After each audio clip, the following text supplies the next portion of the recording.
I, for the most part, appreciate when fantasy weapons are in a modern setting, but why are they using crossbows? Why are they using swords? I know, and we in the beginning we watch him go up against a whole army, and he punches through like 7 swords at once. Yeah, like, and you're like, oh, cool. So Oh, nothing let me will help stop you this out. guy. Yeah.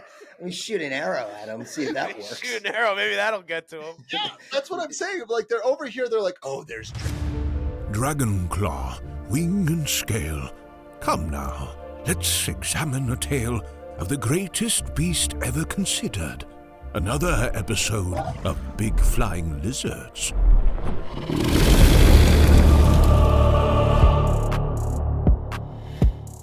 I need to ask an age-old question. Chris, Matt, top 3 Marvel movies on the spot, right there. All right, I would have to say Avengers Endgame, Captain America Winter Soldier, and the first Iron Man.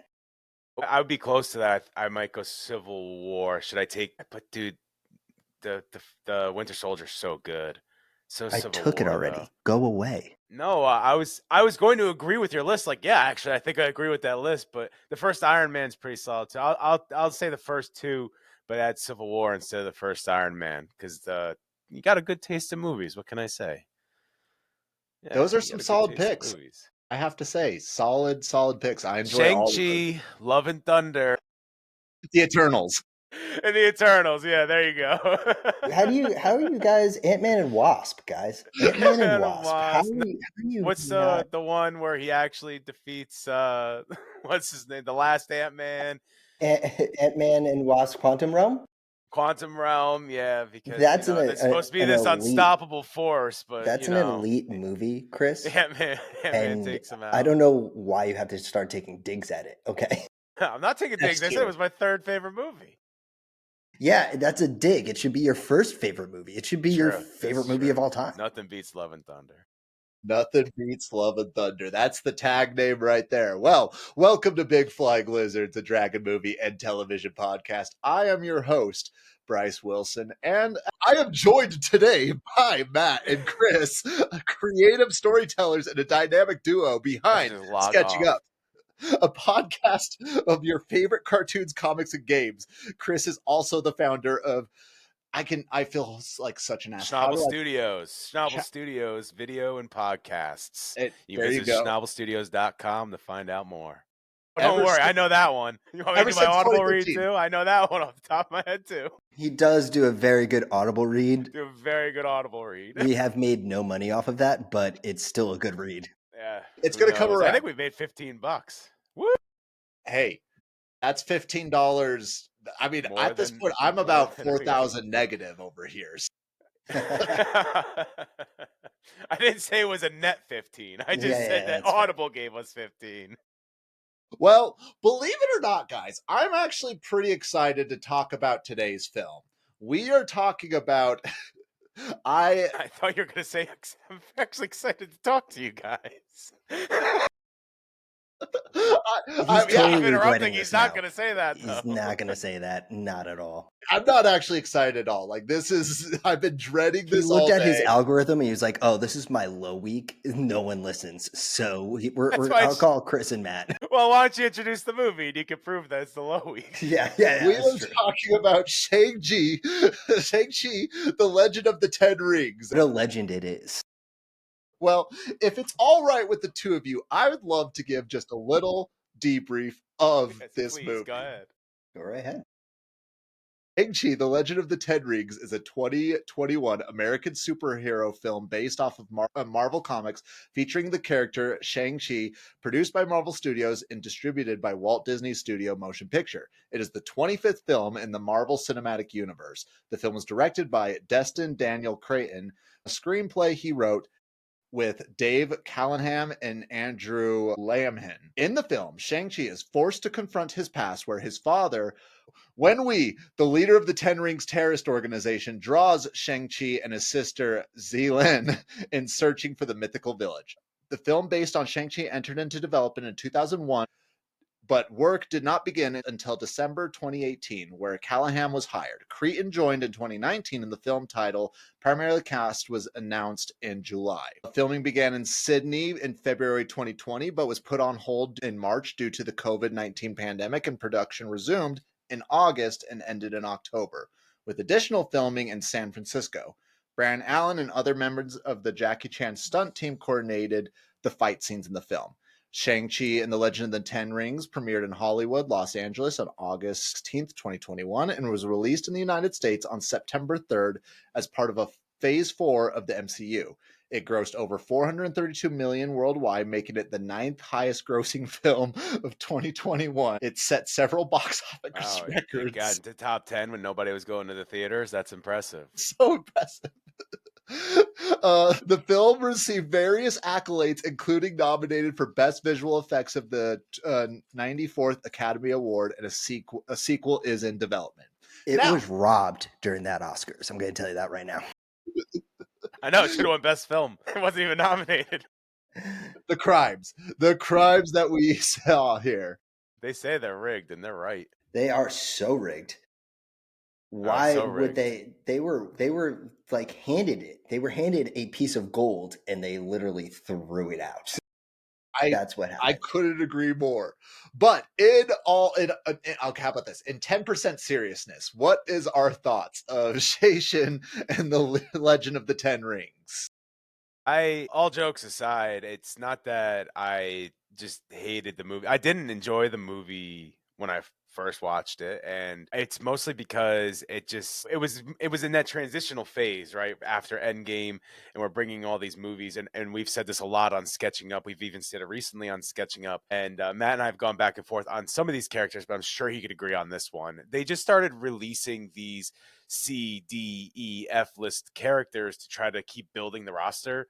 Yes. And I just didn't need all that. I'm not somebody that needs to go deep in the bag or something. My big opinion was after Endgame, they should have just reset. Let's start again. Let's go back to the beginning. Like, it's a new phase. That's fine. Like, just like a comic series. We'll start right from the beginning, a whole new cast. So I went in not really caring for it. And then when I eventually watched it, didn't care for it then. So that's why, for me, it didn't get high praise. Also, it's bad. Matt, I'd love to hear your thoughts. I am not a negative Nancy like Chris, but I will say I rewatched it today. You know, I wanted it fresh. And watching it, I will say the best thing that came out of this movie was the choreographed fight scenes. Yeah, I thought the fight scenes were so good. But to have fight scenes with no substance, the movie itself had no substance to it. Where to the point where we were seeing these great and beautiful shot action scenes, and they really weren't tied down to anything within the movie. You know, they took an Asian character, and I remember going in and reading about the development of the movie and how they didn't want it to come off as racist or any of that. But we go into this Chinese-centric movie, and it's all just fighting and no actual real backstory. Yes.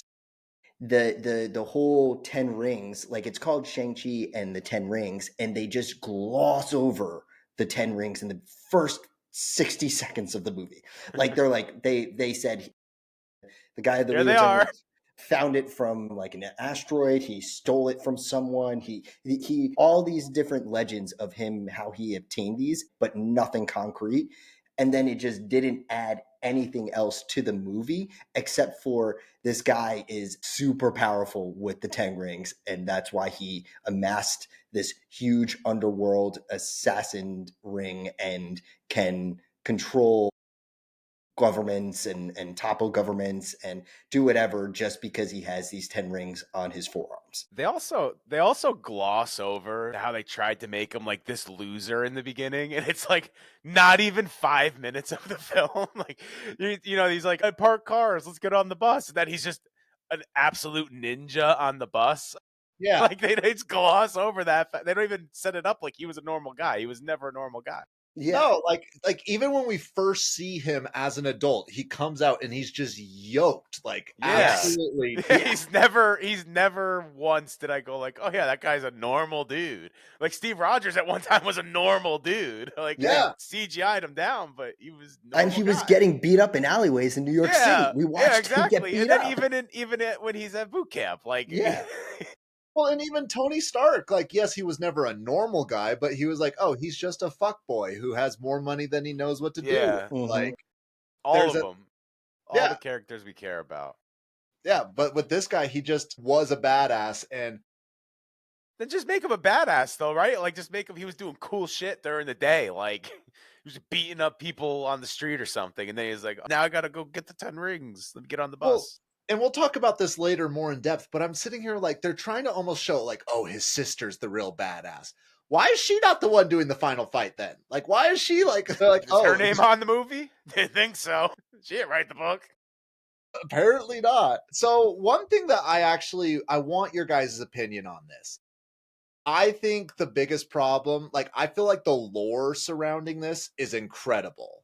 It's just when they actually went into the story, like some of the story, like I wish we would have learned more about the Ten Rings. I wish we would have learned more about the individuals. But the whole idea, like, "Oh, I'm trying to rescue your mother from this literal gate of hell," and it's like Yeah, this is clearly a trap. Like Matt, yeah. I think that's what Matt was trying to say. I'll let him speak if he goes off mute Yeah, here. I was really confused with us only understanding what Tao Lo was, that village that was defending the Dark Realm, and you don't hear anything about, like, you just know it's been there for 4,000 years and they've been just guarding this gate to the Dark Realm. Like, what is the Dark Realm? We've already gone through separate movies. Like Doctor Strange talked about realms and different areas of the multiverse that you don't really want to peek inside because you're going to let something out.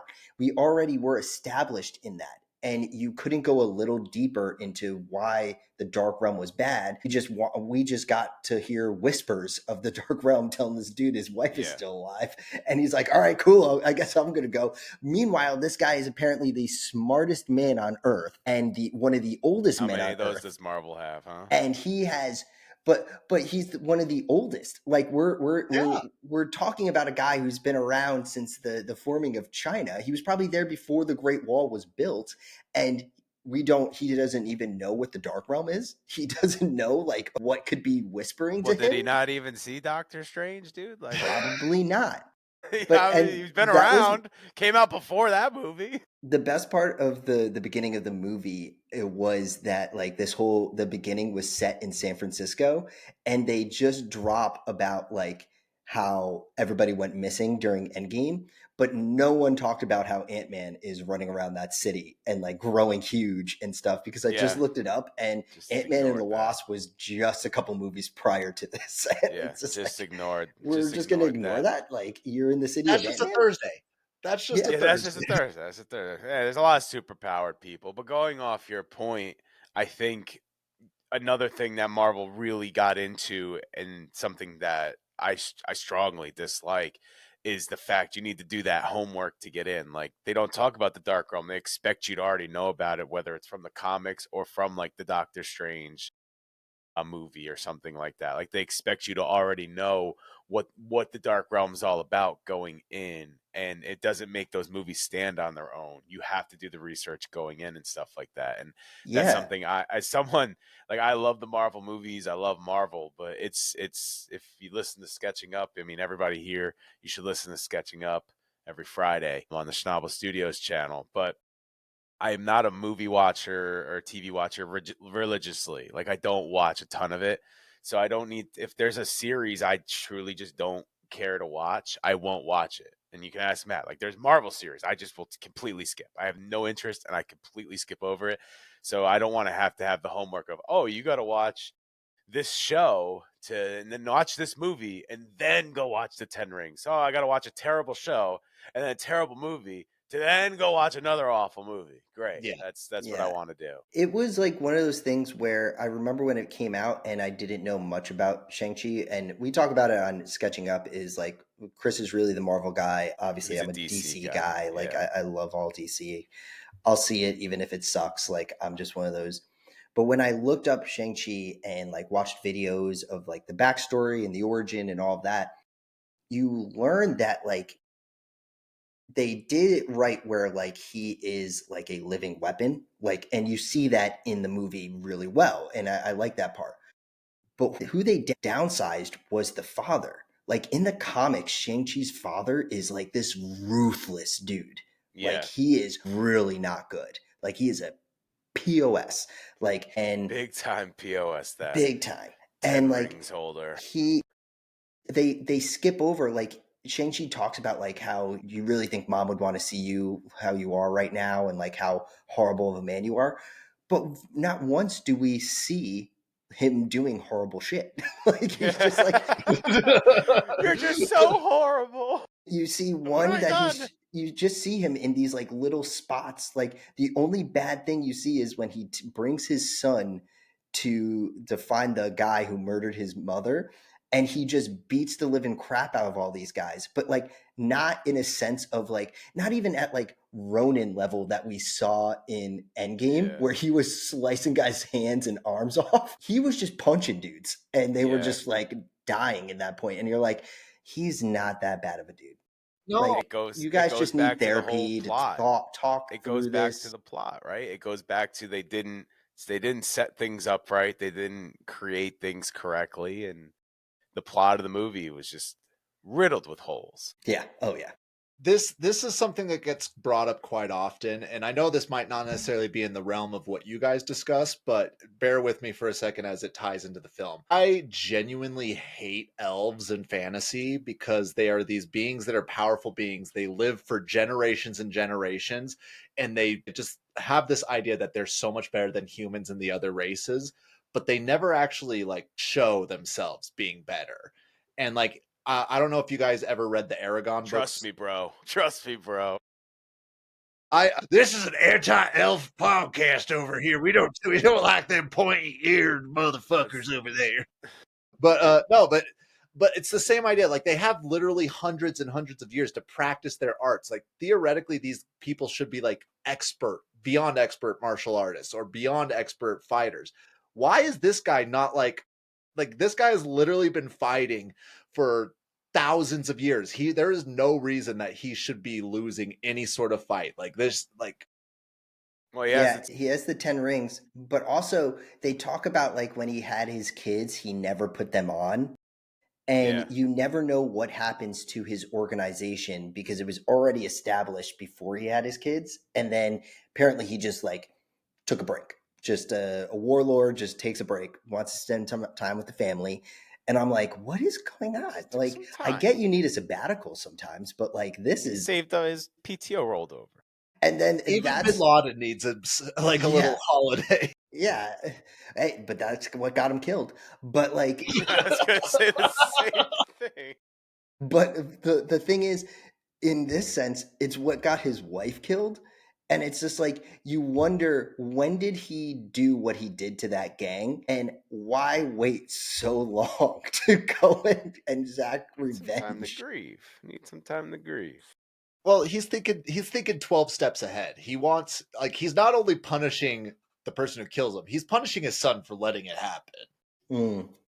He's over there like, you let your mother, like he even said like towards the end, like, you let your mother die. You should have fought for her at 7. You motherfucker. Why didn't you fight for your mother? And it was like, Cisco.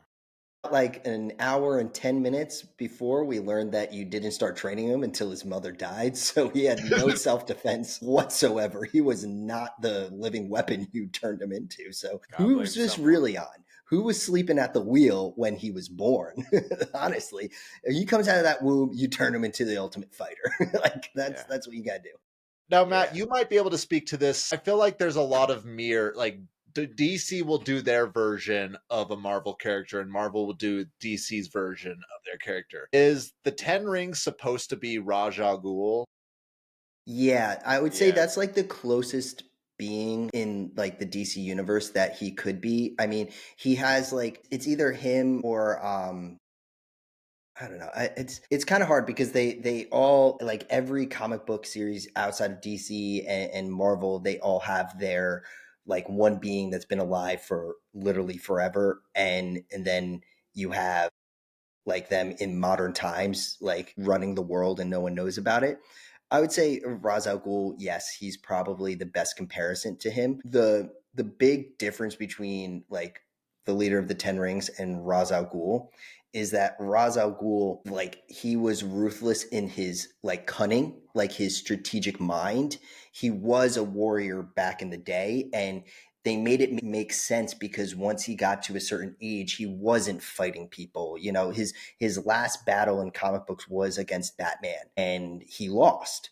And from then on, you don't see him fighting or doing much of that. He is just a puppeteer. He pulls strings, and he gets people to work for him that are strong and that could emulate him. That's where I think they did a little bit better, but also they didn't take the leader of the Ten Rings from the comic book. Like the guy in the comic books of Marvel, I would say, yes, he is still a living weapon. That guy, like he could go and fight and do what he needs to do, even without the Ten Rings. Like that was the big thing for me was the comic books. He doesn't even have the Ten Rings, and he's still doing what he's doing. In this movie, you really only see him with the Ten Rings and him toppling civilizations and governments and stuff. And it's like, all right, yeah, he has a pretty big handicap. Does Batman beat the 10 Rings with prep time? Easy, Yeah, right? easy. With easy. without prep time. Yes, he does. You still think he does without prep time? Yeah, he has because no he time was to prep trained in the League of Shadows, which is the Ten Rings. Good point.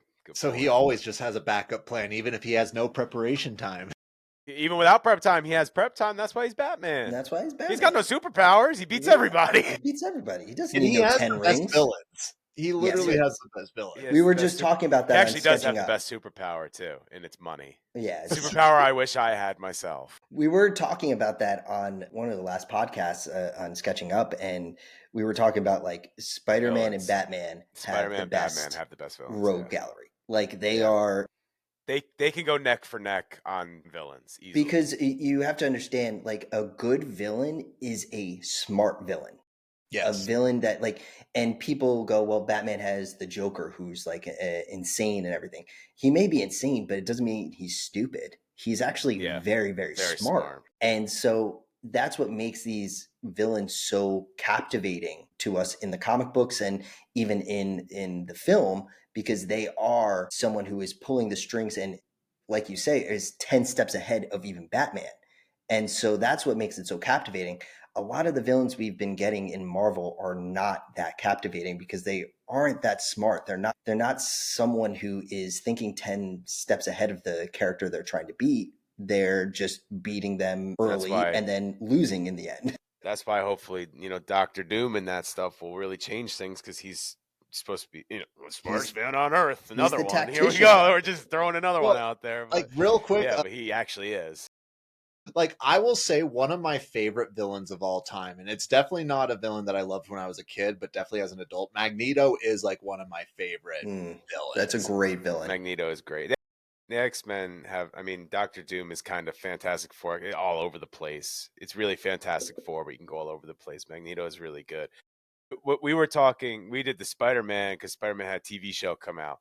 And we were like, Batman has a lot of good ones, but it's a little more top-heavy. And Spider-Man would be below the Batman ones, but will probably go on longer. Isn't that what we said? Yeah. You got Green Goblin, you got Doc Ock, Sandman, Tombstone, Venom. Like there's Spider-Man's villain. I mean, Spider-Man's been around forever and has had 6,000 adaptations. I know Batman has too, but like there's cartoons. Because Marvel sold off way before DC did, right? Like they're about to go bankrupt. They're like, sell.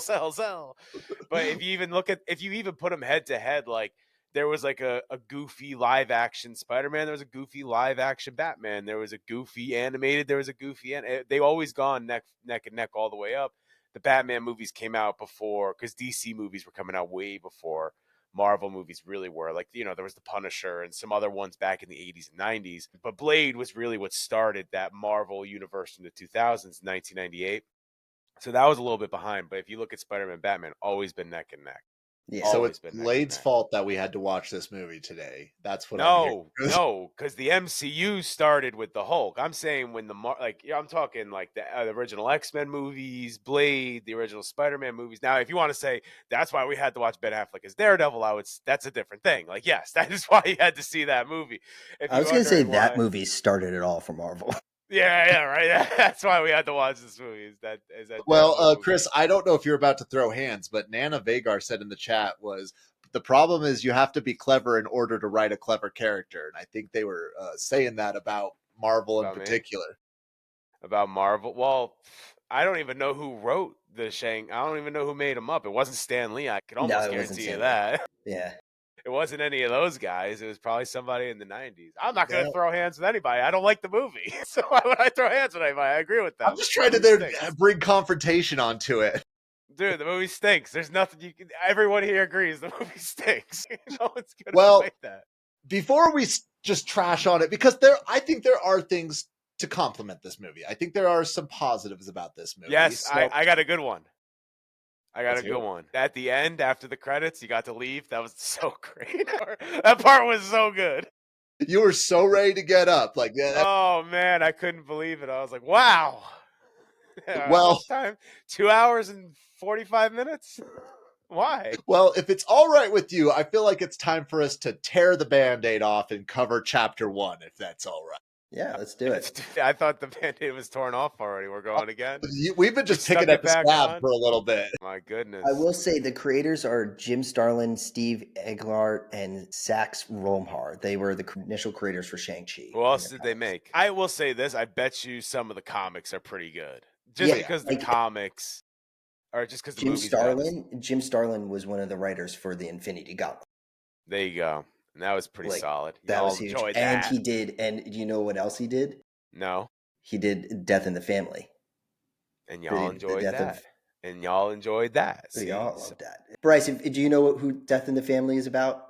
I am not familiar with it. Death in the Family is a Batman title, and it's about the death of Jason Todd, the second Robin. Okay. And it's very famous because it's the first time in comic book history that they opened up to the fans to decide if Jason Todd was going to live or die between the issues of if he was going to... He was captured by the Joker. Yeah. And so then you could call in. There was a number at the back of the issue right before that and call in and say, do you want Jason Todd to live or die?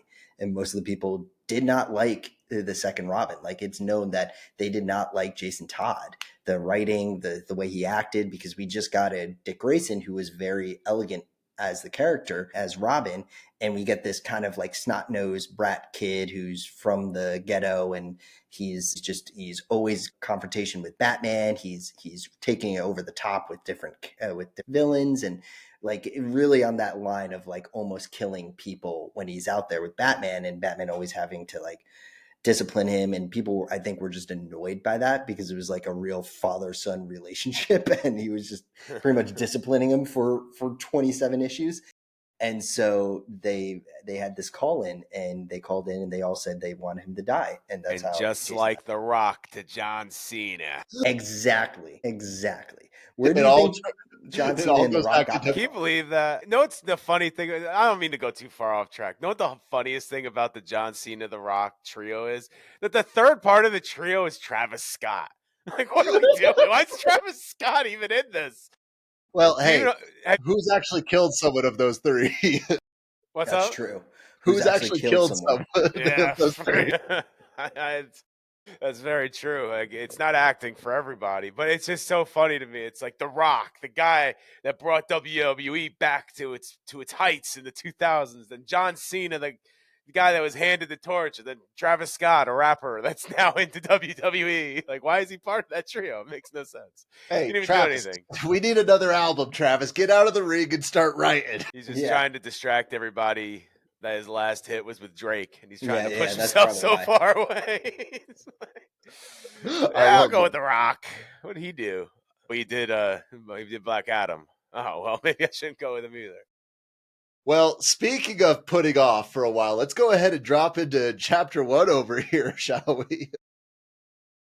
Heck yeah. All right, chapter 1, The Past and the Attack. Zhang Wuwen discovers the Ten Rings, gains immortality, and establishes the Ten Rings organization. In 1966, Wen Wu searches for Tai Lo and meets Ying Ling, a village guardian. They fall in love and marry. Wei Lin abandons the Ten Rings, and he and Li have 2 children, Shang-Chi and Zai Lin. Shang-Chi is 7. Li is killed by an Iron Gain. Wei Wen massacres the Iron Gain and resumes leadership of the Ten Rings. Wei Wen trains Zhe Jin brutally but forbids Jalen from training. She secretly teaches herself. At 14, Zhe Jin is sent to assassinate the leader of the Iron Gain. After completing the mission, which we don't find out though, he flees to San Francisco and changes his name to Sean. In the present day, Sean works as a valet with his best friend Katie. Sean and Katie are attacked on a bus by the Ten Rings, who steal Sean's pendant. So, whoa! You totally skipped over when they went to karaoke and got wasted. I was about to say. That's the hype of this movie right there. Like, when I was sitting in the movie theater, when they started doing that, I was like, let's just keep it right here, guys. Right there. You have me. I just want to see Awkwafina doing karaoke. Dude, she was a rapper before she became an actress. Why didn't she do some bars? I'm just realizing right now. Gotta pay more for that. It's like Beyonce and The Lion King. The 2 movies that I've watched and I'm like, I do not like this movie, has been movies that have starred Awkwafina. Yeah, that's fair. There's a common denominator here. Like, it was Sisu and Raya and the Last Dragon, the Disney movie that came out. Yeah. Not got Awkwafina. I remember that one, yeah. I think I watched that when it went on to Disney Plus. It's not terrible. It's a beautifully animated film. Yeah, that's what I will say. It's gorgeous. Exactly what is said about a movie that stinks. That's animated. It's so beautifully animated. The Last Dinosaur, it was breathtakingly nice to look at. There will not be any slander. Yeah, no slander on The Last Dinosaur, dude. Like, I will quit sketching up right now. Man, see, you wanted to get controversy. I got you. Hey, there we go. Perfect. Too far, Chris. Too far. I was told someone here doesn't like the mouse. It wasn't me, all right? We hate the mouse. The mouse is evil. We love our God Emperor Google, but the mouse, they gotta go. See? So I was just dunking on the mouse. Actually, I think, is The Last Dinosaur Pixar? I mean, it is Disney, Pixar, but it's Pixar, right? It is the worst Pixar movie. Yeah. But that's like having a rock in a bag of candy. Yeah. It's crazy to think that they made Toy Story 3 and then went on and just made Last Dinosaur. They made Toy Story 3, of course. Dude, I think it's Toy Story 3 was this is how bad I am with this. With this very sad ending, right? Yeah, very, very sad ending. Yeah, of course. They put all their eggs in that basket. And it was beautifully done. Beautifully animated and written, by the way. Yeah, we watched it in school. Like, they showed it to us for our senior year graduation, and there was not it was literally like, everybody needs to watch this. Everyone to the gymnasium. Literally, we were all packed in our gymnasium. We watched it. There was not a dry eye anywhere, and we were all just like, why would you put us through that? Did you watch it on the little tube TV they used to wheel in? Remember they used to No, they put it on the projector. Yeah, they had a projector at that point. Yeah, y'all remember when you used to go there and they bring the little TV and like everyone could see that little ass TV with the VHS? I can't see that. I'm in the back. My name's Schnabel. I'm always towards the back. Because I know you, Bryce, I know you know about this. Matt, you know too. Yeah, T. We're all in the back. I don't got good eyes like that. I can't see all the way up there. The best was, I remember when we finished watching that movie and we're all like, what the fuck? Just right back to it. Yeah, and our teacher was like, all right, well, we were like done with school. Like, it was our last day of school. Go home. And we were just like, all right, go home. And I remember getting home and my dad was home. He was like, what's wrong with you? And I was just like, we just watched Toy Story 3. And my dad's this big Italian dude. He was like, okay. And I was like, you don't know what I just went through. Just go away. I looked so distraught. And then I showed it to my mom like a couple of nights later, and she was bawling. And my dad came downstairs and was like, what happened? And she was like, I just watched Toy Story 3. And he was like, okay. And my mom is an Italian woman. And she was like, you don't know what the fuck you're talking about. Fuck you. It was so funny. I was like, yeah, I have to get my dad to watch this movie someday. Yeah. All these years later, still has no idea what you're talking about. You just no idea. Toy Story 3. You just get a phone call like, I understand, son. Yeah. I get a call just going, if you want to cry, you can cry. You can cry now. I understand. Toy Story 3 is sad. But going back to the 10 rings. Oh, yeah. That's what we were talking about. We were talking about how you just completely glossed over the TVs at the auditorium. You just went right back to Toy Story 3. Yeah, because we did that. Don't want to hear it. I just don't want to hear it anymore. It's a bad. No, I don't want to hear it. When I think about it, I don't want to. I want to hear about the 10 rings. Yeah, that's true. First person to ever say that. The only person. Yeah, hey, it was the 9th highest grossing movie in 2021. You show that. Yeah, you're right. It was a gross movie. It was Oscar nominated, you jackass. And the Oscar for toughest movie to sit through. Those are called the Razzies. Those are the Razzies. I'm sure got plenty of those. 1 Oscar nom and 19 Razzies. I was talking about this either last week or 2 weeks ago, but I for the most part appreciate when fantasy weapons are in a modern setting. But in this movie, it feels like it makes no sense to me. Like, why are they using crossbows? Why are they using swords? There's like this guy has 10 unbeatable rings. Quick, get your crossbows and swords. We can definitely fend them off. Like, I know guys have lived forever with these things. I'm sure this dangly sword will help. I know, and in the beginning, we watch him go up against a whole army, and he punches through like 7 swords at once. Yeah, and you're like, oh, cool. So nothing. Let me help you out. Yeah. Let me shoot an arrow at him, see if that works. Shoot an arrow, maybe that'll get to him. That's what I'm saying. Like, they're over here, they're like, oh, there's dragon scales on the tip. Like, then make dragon scale bullets. Is that too hard to do? Like, what are we doing here? Oh, this dragon scale rocket launcher should help. Yeah, right. There has to be some guy in the village who's like, what are we doing? But this brings up a huge plot in all of the Marvel films. If this guy's so powerful, where is everybody else? Where is everybody else? Yeah, where are the Avengers? Exactly. Where are you? Doctor Strange, hello, where are you? Well, the best part is that they bring in the dude who was playing the Mandarin during the second Iron Man. Yeah. And I do love that dude. Like, I love him. He was probably the best part of that movie because, like, he's just a complete joke. And you hear that, like, he, like, gets captured by the real Mandarin and like, he's like, he was about to kill me, and I did something from Hamlet or whatever Shakespearean play, and they all apparently loved it, and so they kept him around. And you're like, wait, that is so far off from what we've heard about this guy, first of all. So he just did like a line from, I think he said Macbeth. And then like, that just like, okay, he just stole your identity and acted like you for a whole movie, let's say, because I don't even want to get into the time frame. And you're just going to let him go and keep him there because he made your guys laugh at a Macbeth line? Like, what? This is so morbid. Not only that, like, it's given vibes from Tropic Thunder over here. Like, yeah. It is totally Tropic Thunder vibes. And the best part is it's like he's talking about what was going on at that time, and he went and he hunted him down. He was like, yeah, he called himself after, and people were afraid of a fruit. Like, how could they be afraid of a fruit? And you're like, well, dude, like, what were you doing? Like, obviously you didn't want to get involved, because if you started to see him on the TV and you were like, oh, he's impersonating me and I run the real 10 rings, I can easily go and take him, and then we would never get an Iron Man 2. So what was going on when you did that? Or is it Iron Man 3? It was, I forget which Iron Man. It was Iron Man 3. 3. Here's my question. Who would win in a fight? The 10 rings or the Mandarin in Iron Man 3?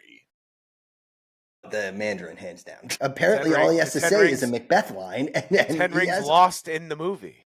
Yeah, yeah, yeah. Well, so did the man, not Yeah. the actor, but like the mutant guy who's in who is killed in Iron Oh, Man yeah, 3. yeah, yeah. I He guess we had did both the lose. power, right? The burning Yeah. power or whatever. Yeah. Yeah, Everybody loses. I just didn't get that whole sequence. Like, why even bring it up? Because it didn't do anything. And at a certain point, you're like, why didn't he act right away? Because if he has this overwhelming force of the 10 rings at his disposal, why would you let the guy who was acting like the Mandarin and the dude who was paying him to play the Mandarin, like, why didn't you just take them out? It wasn't their turn in the movie order. Yeah, that's fair. That's why I needed to get past Endgame. And you can't have Endgame without Iron Man, right? No spoilers here. You gotta wait to the 10 rings. You know what? No, I'm going to spoil it. Iron Man dies. There we go. If you haven't gone and seen Robert Downey Jr. go and die on the big screen, You got to do it now. And gotta then do he it. won his Oscar. You can't do it on the big screen anymore. Yeah, he did win his Oscar. But yeah, Way it to was climb back. one of those things Party. where they dumped him down so much that he wasn't intimidating whatsoever. And it ties back into all these like futuristic like weapons that he has at his disposal. And then he goes up against a tribe that looks like a village that hasn't been touched by man in ever. And they're like, they struggle. Like they struggle against these guys. So you're like, Yeah. all right, cool. There's so many things that I find wrong. And one of the biggest crimes, and again, this is probably the part that you might disagree with me the most, Chris, and I'm actually really curious. Well, you as well, Matt. I'm curious on your Let's thoughts see. on this. I really don't like, maybe you might agree with me because you both said that Winter Soldier is one of your favorite Yeah, Marvel it's films. maybe, if it's not top, it's definitely near of Yeah, all same of them. here. It's so good. I'm willing to say it's my number one. And I just like it mainly because it's got that darker undertone and it doesn't have this weird like ever since I think maybe Ragnarok, maybe a little bit before, there's been like a weird humor to Yeah, Marvel it's that it's it's gotta be funny. It's gotta be more kid friendly. It's gotta yeah, be easier to take your kids to, easier to. The thing about Winter Soldier that, and I think the same thing with Civil War, Iron Man definitely has it. A lot of those are they could be rewatched. You can yes. rewatch them. Remember when Spider-Man No Way Home came out? We were all like pumped. We went and saw it, like, oh my god, this movie's fucking awesome. And then a couple months later, it came out, and you got to rewatch it, and you're just like, oh, like the plot in this movie is really fucked. Like, there is Yeah, nothing. It's just we I were all rewatched so it pumped. recently. I Yeah, and it's rewatched it just recently, and I was not not as impressed. enjoyed as Yeah, I was when I first saw it. And I was like, I think what you're saying is correct. Is they're trying to make these movies comical because I think when you take your kid to a comic book movie, what layman people will think is that like there is going to be humor in it.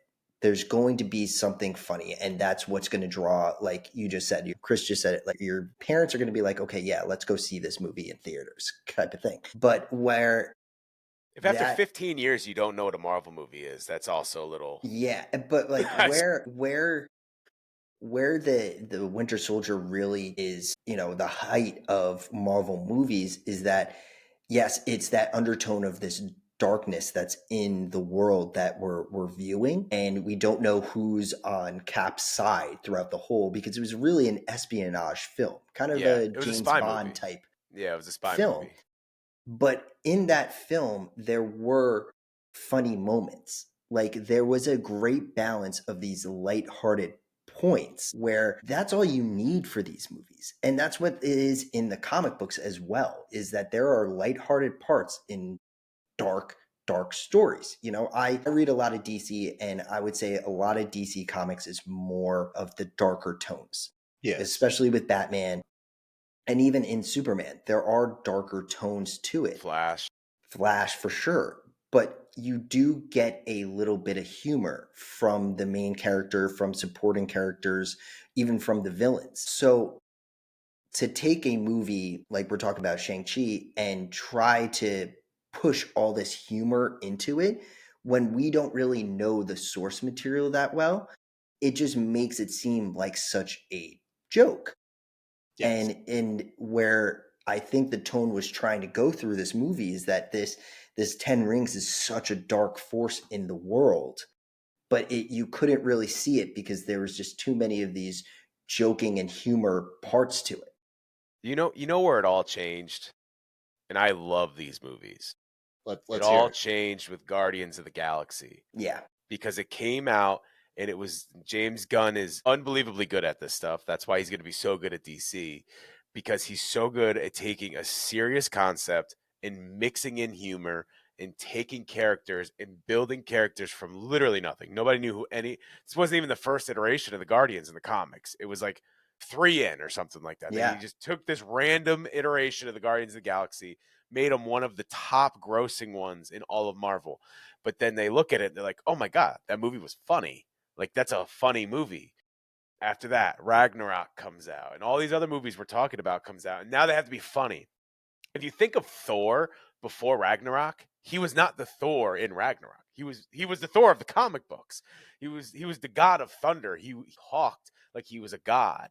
And then Ragnarok comes around, and they're like, oh, let's try to make this one funny. And then he's a goofball, like complete opposite of what he actually should be. I think James Gunn is such a good example, and I think James Gunn and the Russo brothers knew that equation for their movies. Russo brothers were really good at it too. Because when you get to Avengers Infinity War and Endgame, like we see, like, take Thor, we see this god, we see this person who is upset that, you know, Thanos took over, pretty much killed half of the Asgardians. Like, he is fuming for war, and that's who Thor is. And then even though in Endgame, you know, he's the fat Thor that we do love and everything, he does that seamless switch of going back to being the Thor that we've seen in the previous movies, where he is ready to slice Thanos' head off, and he's like foaming at the mouth to fight him,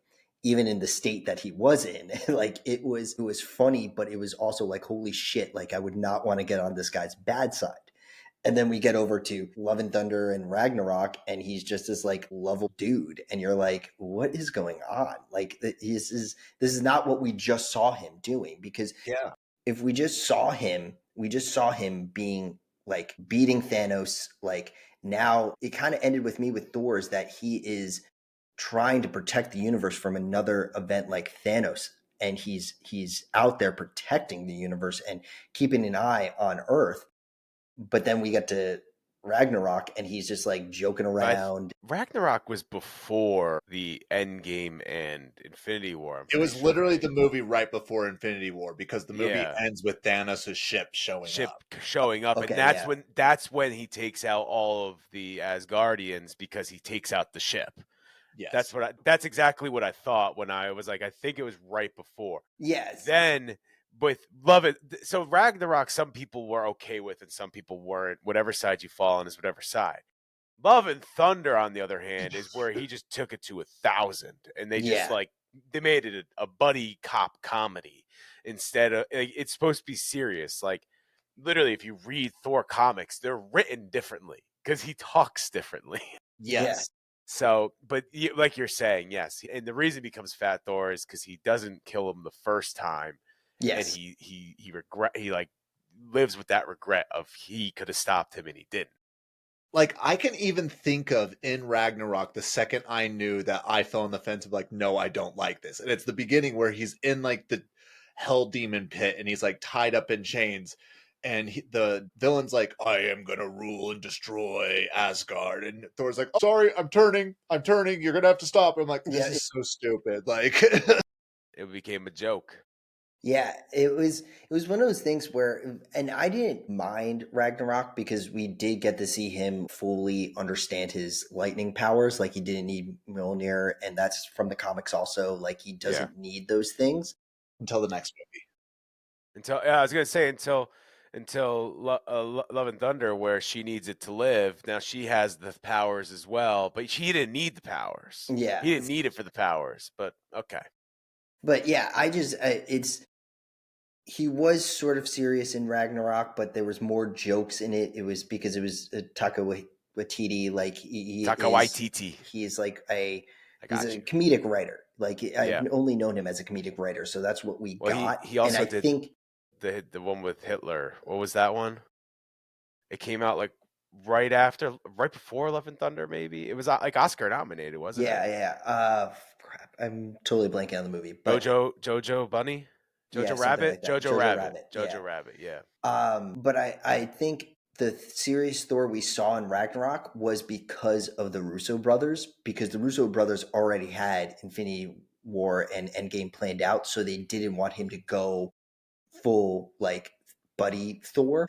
And then after that, it's like, all right, yeah, you can do whatever you want with it. And I think that's where they lost everybody. I completely agree with that. I really wish that they would have followed the playbook, because I feel like most people would say that Winter Soldier is one of their favorites, and even say Civil War. And Civil War, I think, does have more humor in it than the Winter. And for me, I'm a sucker for dark humor. I love, like, especially in my literature, I love reading books that have like mass amounts of dark humor. One of my favorite books is called The First Law. One of the main characters is a torturer, and there's like so much like dark humor that's tied into that. And if either of you enjoy dark fantasy, strongly recommend. But it's just, I wish that they would lean into that. And I was even thinking when I watched this movie, if they took this movie and even just tried to like say this was not made by Disney, like obviously, like just take one of their subsidiaries, whatever that word is, and make them produce it, so they don't have to, and just make this a dark movie, it would have been amazing. It has everything in it to be like a good story, but they try to be kid friendly while still doing all this stuff. I don't know. Yeah. What's your thought on that? Gotta appease the masses, not the people that actually want to watch it. Yeah, and this was in a time of great confusion at the MCU, and like Yes. I don't blame. We do forget a Black Widow movie came out like right before this. Yeah, and I don't. It's like I completely honestly forgotten about. I don't blame Kevin Feige whatsoever, because he's the person that put together with Jon Favreau what we got to see for 15 years. And I think at a certain point the MCU switched after Endgame, because I will say there was a lot of backlash that like Tony Stark died. Like there was so much, like there was like people who don't understand the story and the nuance to why he needed to die and like all of that. Like, and at a certain point, I'm pretty sure Disney pretty much put the foot down with Kevin Feige and was like, we need stuff to bring these families back, because you just pretty much just stabbed him in the heart. And he was like, okay. And then they flooded him with all these new writers and directors and everybody. And you're like, okay, that's fine. And I think the one person who wasn't in that deal was James Gunn, because James Gunn was like, I'm going to give you Guardians of the Galaxy 3, and it's going to be my story. It's going to be whatever. And that was a beautiful movie. That was completely different, though. First of all, there was a comment, stop caring about the children. 100%. Yes. Fuck the children. Nana Vagar only speaks the truth. That was different. If you remember, James Gunn got full control of the movie because they fired him and all of the actors walked out. Yep. So they hired him back, and the only way he was going to come back is if he had full control and they didn't get any control over it, and if it didn't tie into any other movies.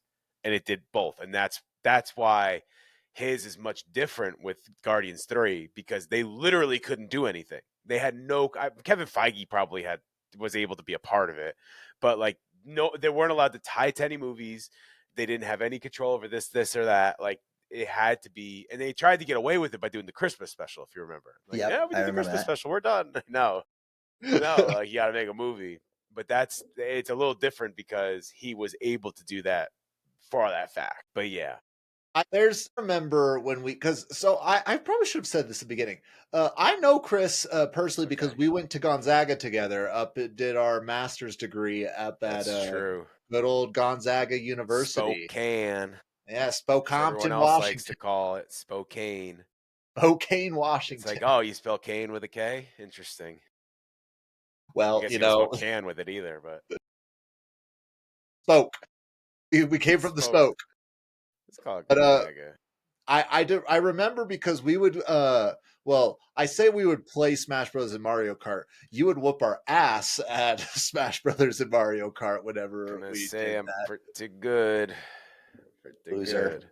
Literally only owned Nintendo my entire life. Yeah, what a Derek loser. refused to get me a PlayStation. Actually, I would like to say the opposite. He just said I won every time. That's literally the opposite of what a loser is. But Well, okay, I'm calling you a no, loser. go ahead, go ahead. I'm calling you a loser. That's what people do when Loser. they hate. That's called hating.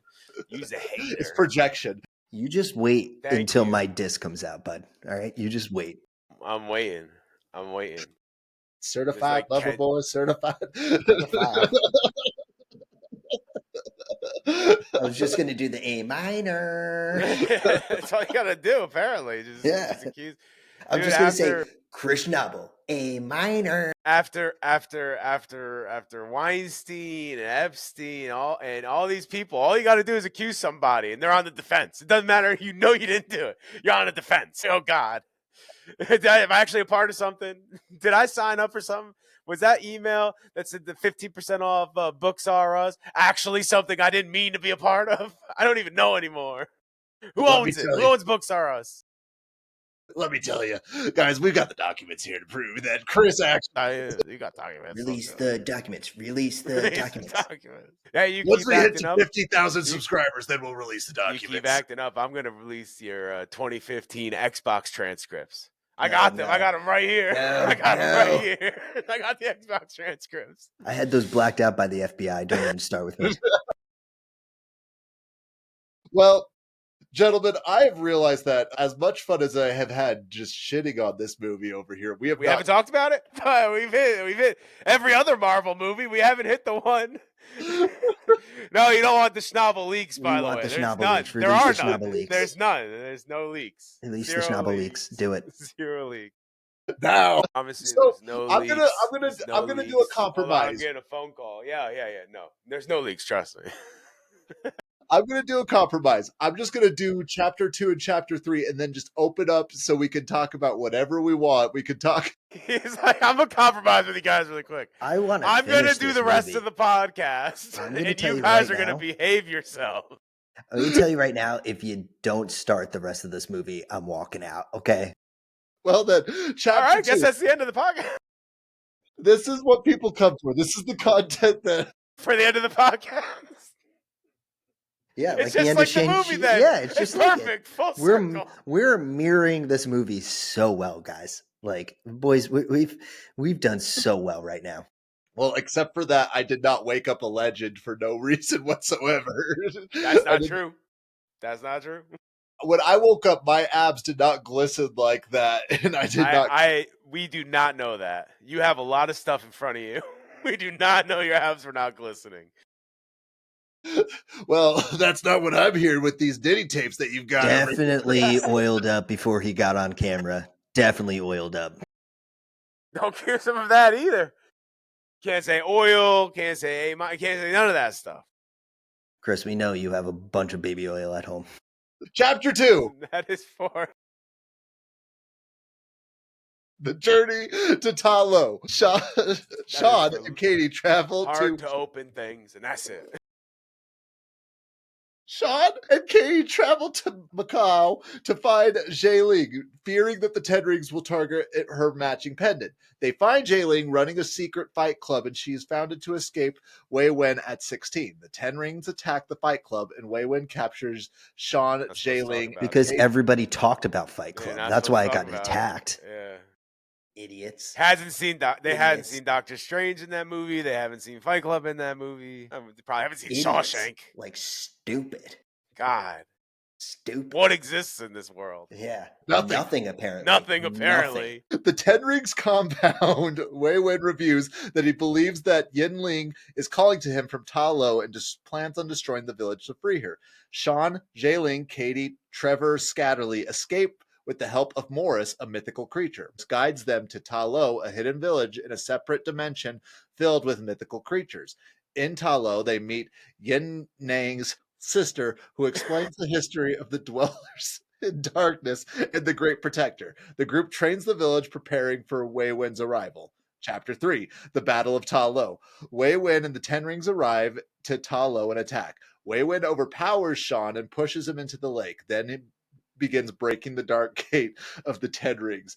The Dweller in the Darkness escapes, and the Ten Rings allies with the villagers to fight the Soul Eaters. The Great Protector revives Sean and carries him out of the lake to battle the Soul Eaters. Sean confronts Wei Wen again and spares his life, but the Dwellers Made to the dragon, baby. I was wondering why the dragon came in here. I was like, where's Let's the go. dragon in this? We're on a dragon podcast. Where's the dragon? There's the dragon. It's so weird. They used the same dragon animation from Shrek. Yeah, it's the same exact dragon. It's such a weird spot. And I heard that dragon also is in a love affair with the donkey. So we are not talking about that right now. We are not talking. This did not become a Shrek 5 podcast. They released the teasers released. We just talked about Shrek 2 last week. Wait. Yeah, thanks for apparently not available. This episode might actually be over by that point. He's not available. That doesn't mean I'm not available, okay? I will go off on Shrek. Chris, Matt was... Chris... No, Matt, God damn it. Matt, Chris was like... Chris, yeah, Matt. SketchUp 1, SketchUp 2? SketchUp 1 said SketchUp 1, right? SU1, SU2. Matt, Chris said that if he can't come on, you definitely can't come on. That's so. true. Yeah, he does that for a lot of things. Yeah, you can only be on when I'm on. Yeah, that's true. It hurts. People don't hear my voice. But it's not that they don't hear it. I just mute it whenever I put out the episodes. Yeah, you just see me going. And Chris just going, yeah, whatever. Let me get to my point. But I do leave the transcript with yours in there. So if they want to read what you said, that's fine. But our listeners just don't know what you said. Most of it is just, fuck you, Chris. Fuck you, dude. Fuck you, dude. Sketching up on the Schnabel Studios YouTube page. Yeah. Wei Wen sacrifices himself to save Sean, passing the 10 rings to him before dying. Sean, Xialing, and Katie and the Great Protector defeat the Dweller in Darkness. Sean and Katie return to San Francisco, where Wong summons them to Now he shows up. Mid-credit scene. Wong, Bruce Banner, Carl Danvers analyze the 10 rings and discover that they are sending a beacon. And the post-credit scene. Better late than never, I guess. Why be there for the big battle when you could just be there for the post-credit scene? Exactly. You know, just the most powerful beings on Earth just decided to say, fuck it. We'll just let the guy with no powers do it. Yeah. He won. Did he win? Yeah. Scoreboard. Scoreboard, baby. Scoreboard. Baby. Don't remember too many times they lost, but... I really wish there was more death in the Marvel Universe. What do you mean? The villain dies every single movie. Literally every single movie. I want some good people to die, okay? Why can't the villains ever win, all right? What if Iron Man lost in the first one? Like, it was like Rocky, where he had to come back in Iron Man 2 and beat him again. Well, if the problem is in Iron Man 1, he literally could have died of just like, what, food poisoning or whatever, that like blood poisoning? Is that what it was? Yeah, plenty of things he could have died of. He could have died of when maybe that missile hit his car. No, the best is like, that one. The best would have been if Hulk like lost to Abomination. Like that would have made sense. In the first one, that would have made sense. That movie, That's how you kept Edward Norton as the Hulk. If he lost, it's so funny that they won't get a new Black Panther. They won't switch. Edward Norton and what's his name were both switched out in the first movie. Just boom, done. But Mark Ruffalo, but also what's his name? Terrence Howard was switched out as well. That's the true crime. Boom. Gone. No one talks about it. They don't even mention. There's not even like a joke. We have to see the obvious point of the Terrence Howard one. It was like, all right, Rhodey needs to be more black. Like that's what it was. Like they were just like, Terrence Howard, you're black, but we could get done. It was actually, wait, the Star's making more money? I'm out of here. Well, let's be real. If they would have kept Terrence Howard, he would have become as intelligent as Tony Stark as War Machine with all the facts that he's been spewing lately. Yeah. Like, he's old. Dodged the bullet. The best was like, I remember reading like he didn't want to come back because Robert Downey Jr. was making more money than him. And you're like, even though Robert before this had like his dark days and everything, he's still an Oscar winner. Like obviously you're going to pay him more. Like what are you talking about? Hey, he also is the star of the movie. Yeah. He is obviously he Iron is Man. Tony Stark and Iron Man. Like, he is Iron Man. Like, what are we doing? This might be a shocking revelation to some people in the audience, but I don't think Terrence is all upstairs right now. He's not completely on his rocker. Maybe they dodged the bullet there. I know, shocker. It is. You don't need to be upstairs to be War Machine. That's fair. Well, you do, because his legs don't work in the later So you do have to be upstairs. Yeah. So that makes sense. You gotta be mostly upstairs. You got you there. Because you can't be downstairs. Downstairs. It's not working downstairs. I would say, to go back to Shang-Chi, I know Chris is going to go, oh my God, we're going back to Shang-Chi. Oh no. Please continue. Yeah, we just went through the second and third chapter, and I just want to bring up the whole Wong and the Abomination fight, and it was the first time we saw a accurate Abomination on the screen. Like they designed him so he looked like the comic book, and you just see him fighting him, and you're like, oh, this is cool. Like, are we gonna get like something in like the Doctor Strange realm, because they're talking about other realms through this movie? Not a chance. We're just gonna see them fight, and we didn't even get a Wong movie. I Remember, know he becomes the Sorcerer Supreme. We're like, oh, they're gonna switch over to Wong, and then I love how they brought that up in the appears in a couple of movies here and there. This third Spider-Man. Which one is that one? That's Spider-Man Homecoming? No Way Home. And he talks about, he's like, oh yeah, I'm not the Sorcerer Supreme because I was gone for 5 years during the snap. And you're like, so it's that easy to just like take it away and not give it back? Yeah, like just lose it, not get it back, and then like, what does this information mean? Because done nothing with it. Yeah, like it just shows the real reason. The real reason they switched Sorcerer Supreme is because Wong's actor is probably easier to get for these cameos. Than in a Cumberbatch.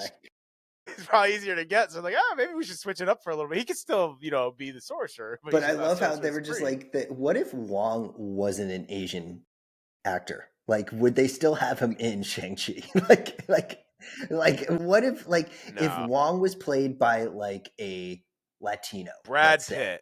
Let's say he's a Latino, and he is in all the movies up until Shang-Chi, and do they bring him into this movie? Absolutely not. Literally the only reason is because, like, we also do have to remember, like, this is, like, when this movie was coming out, that, like, Stop Asian Hate was, like, there was a lot of, like, anti-Asian sentiment. Not to be rude, it's probably one of the biggest reasons it came out when it did, because it got shut down and then kind of sped back up to get finished, because it was shut down and finished like later that year. Yeah, and I've had this conversation with Austin, who I previously did the podcast with. We both agree, like, if you think when you think you're making a movie and that is your social justice, you're already losing the plot. Like, I don't see there's nothing wrong with making a movie with a social justice message in it, but when you think you're actually making a difference with that movie, that's where I feel like a lot of people get the ick, where you're like, oh, you're not really doing anything, but you're acting like you're making it. You're acting like you're Martin Luther over here when you literally are just selling tickets. That's just going back to Disney, though. That's what Disney's been doing now for years, is just trying to repurpose characters into a different culture or something like that. And they do the same thing with Marvel, right? Well, there was the same thing with Marvel. A big character that they took out of the Shang-Chi lore, which is Fu Manchu, which is the dragon that's in the Shang-Chi. The dragon? It is like the actual dragon, and it's a dude that can transform and everything. He's from another realm or planet or whatever. They didn't bring Fu Manchu in because they thought it was too racist. And you're like, but this whole thing is just martial arts. It's like mixed martial arts. It's like this whole nothing thing else is Asian to it. Culture. Like, what are we doing? You didn't go into the lore deep enough. You didn't go into the backstories of any of the main characters. Like, you went through that and just did like a karate movie, and you're telling us that you didn't want to be racist by not adding that character in. That's been in the Shang-Chi comics since it started.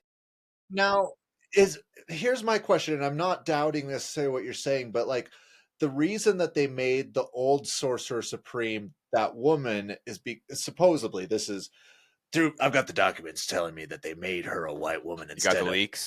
I got the You got the leaks. leaks? Instead of she was like supposed to be a Tibetan, Yes. Yeah. It's and not China a was like, Yeah. it's not a woman.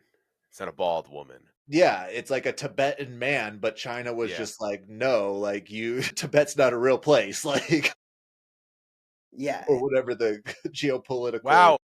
Well, I think wasn't I shared that in private. Shang-Chi like the first Marvel movie that was allowed to show in China? Wasn't that a big thing? I've I have briefly like your remembering friend like Google. Bet you we Yeah, can find that one out, but yeah, I have no idea. let's look up. I normally try to find some fun facts about the film, but Well, here's one because you want me to get you a shovel to dig for that one? I'm sure there's plenty of fun facts about this movie. I just don't know if they're Fun could positive. be a way to describe it, but yeah, fun, maybe entertaining. I don't know, like but yeah, maybe just facts. yeah, just Maybe that facts. they exist. That's what I would call them. And so like the last part of that movie is the battle, obviously, and we get to see the dragon that's the great defender. And Yeah, then I didn't remember that the darkness like entity was also a dragon. Like I didn't yeah, remember that. Yeah. And it looks like a slug mixed with a dragon, and somehow it was more colorful than the dragon that was supposed to be on the good side, which was really Well, the funny. dragon on the good side's like pure white, right? Because it's a good. Yeah, You I know, guess it's supposed got that jade look to it. It's got a little Yeah, green I to it. guess. a little bit. Well, it has to have a little bit of green to it as a dragon. Yeah. Exactly. It's got to Wow. be scaly. All right. So fun Let's just put fact. all dragons into the green category. I didn't know we had a That's dragon what they racist did here. apparently. Fun fact: the first Marvel movie shown in China was actually Spider-Man: Far From Home Wow. in Far From 2019. Home. They wanted to see Andrew Garfield. Is that Andrew Garfield? Oh wait, that's No Way Home. Yeah. Far From Home's the one in Europe. Yeah, that's the one where he fights I'm sure they saw that one though. Jake Gyllenhaal. Jake Gyllenhaal, that's right. I mean, who Mysterio. doesn't want to see Jake Gyllenhaal though? Let's be real. A That's beautiful the only man. reason I watched it. Jake Gyllenhaal. I actually put that movie above The Dark Knight because I feel out of the Gyllenhaals, he's the hotter one. You're right. Dark Knight, trash movie. Trash.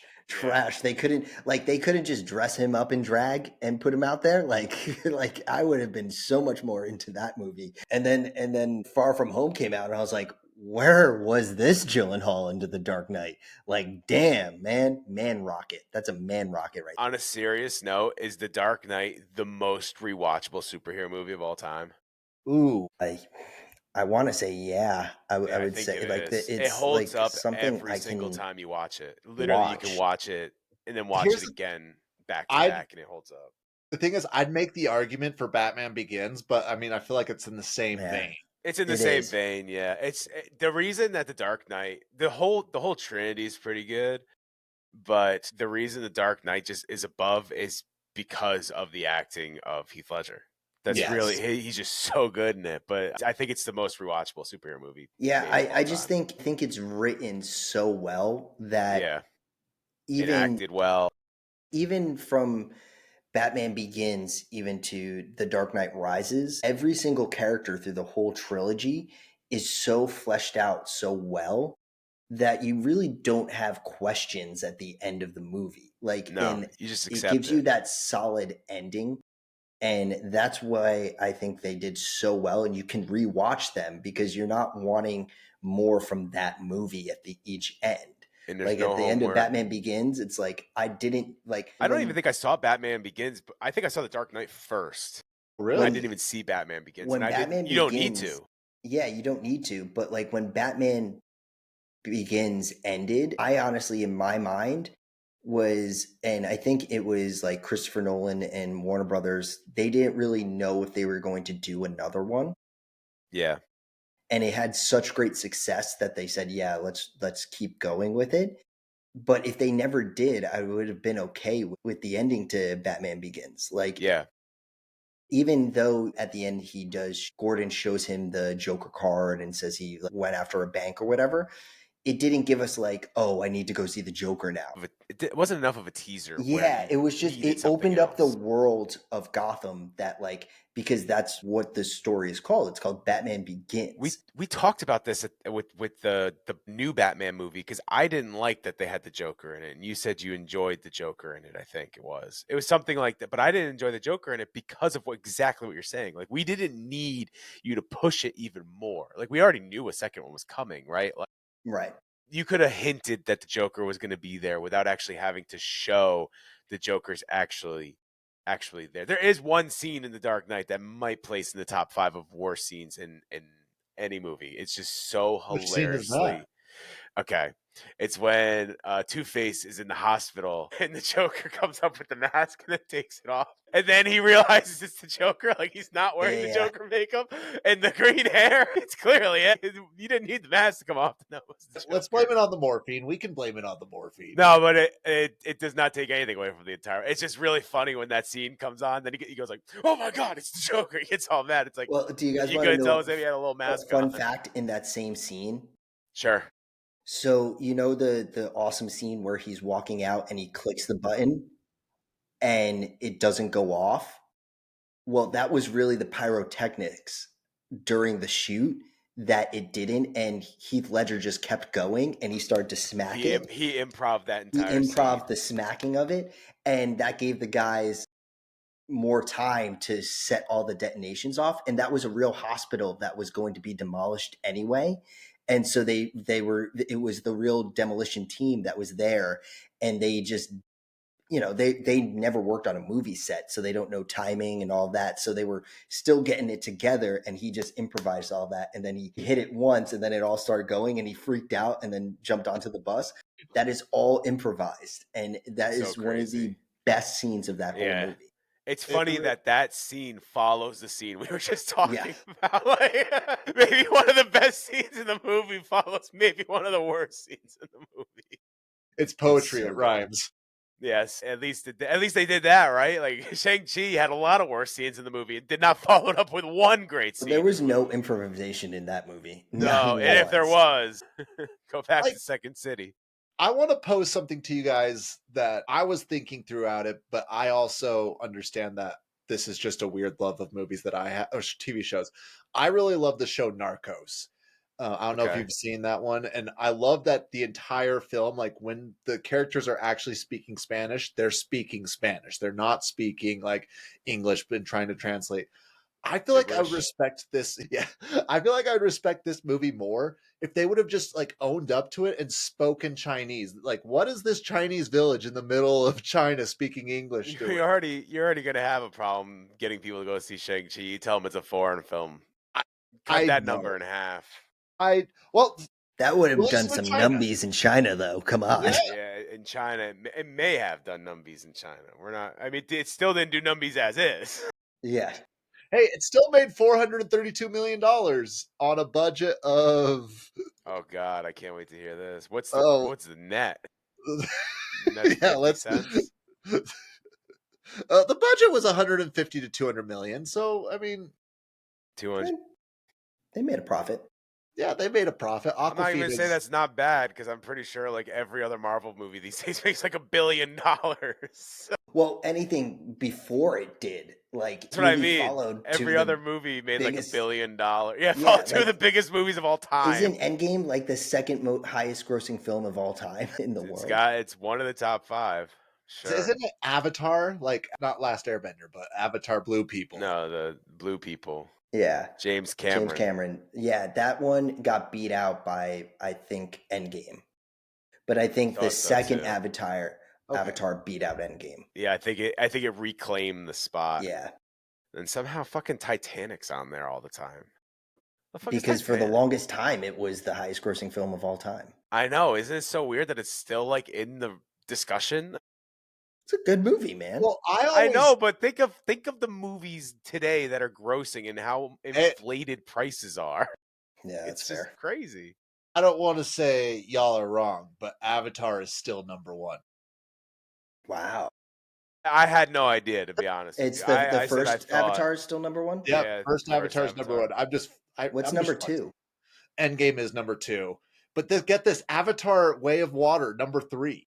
Yeah, I knew that grossed a Yeah, lot of it money grossed a because ton it of money. was like I'm It not was a a huge really pretty Avatar fan. screensaver. Like I saw it, and I saw both of them, and like I enjoy them, but they're not like my favorite. I felt like the first one went on a little too long, and then the second one did the exact same thing for me. It was just too long. So they both went on too long. Yeah, I think they're just like, I know Chris was talking shit for saying that calling it visually amazing, A beautiful but this is screensaver.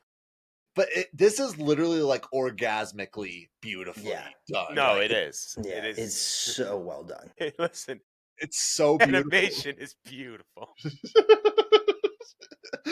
It's orgasmically beautiful. Orgasmically. And then But don't worry, I Chris is know. like, how did Titanic? How come Titanic's up there? And it's James Cameron doing all these movies. How do I you think know. he funds just dive into the deepest parts of the world in his submarines without dying? He needs to make movies Raise that the bar. are doing those. James Cameron's gonna raise the bar. He's gonna raise the bar. Well, just staying on this thread a little bit, I've often heard that if you take inflation for account, that Gone with the Wind is like technically the most profitable movie of all Should time, be. and it's not even close. Like, Should Yeah, be. yeah, that As makes it sense. should be. Yeah. Have you even seen Gone with the Wind? Have I seen Gone with the Yeah. Wind? I actually have seen Gone with the Wind in Okay. a film class. I haven't. I have. I have in a film And class. that's a movie you should see. It's like one of those movies there like dragons? Casablanca. Like you should just see that movie. It is really good, but my just- as it should be was completely sarcastic. Yeah. Well, Oh, we took No, out the host. no. Never doing this again. Well, are you going to? We took out the host. No host. It's counting out. Do we have any final thoughts on the film before we do our dragon grade? I would say just a movie with no substance, and that's the killer for me. It has no substance. Yeah, I thought Shrek was real.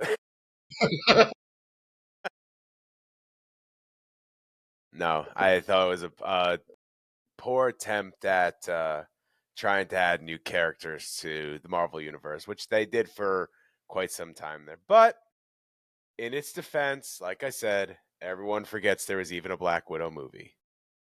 Yeah, and I just sort of echo off of that. Like, I know it's tough because right now they're in that post Endgame where they're like, okay, because I remember having this conversation. I don't think it was with you, Chris, but I think it was I know it was at Connor's place, and we were having one of those video game nights, and I cynically, while high on life, you might say, Yeah. I had said Lots of good stuff in that life. good stuff in that life. I just had said, yeah, Marvel's done. Like they peaked. That's the highest they're gonna go. And somebody turned to me and was like, "No, they have this person coming up there. They're far from done." I'm like, "Well, you're not wrong. They're still gonna make movies, but yeah, you're right. They're not done, but like you're right. They're not finished. They just this is it. This is the high point of Disney. Like they're not going. I mean, not even Disney. I really don't see Disney like topping Endgame with anything. Like something that's commonly brought up on this podcast that Disney tries just to make safe movies rather than good movies. All they do is the remakes now. They let Pixar and Disney animation films, which are two separate, but they kind of do the same thing now. Well, Pixar is just making like sequels now. That's all they have them doing. Sequel.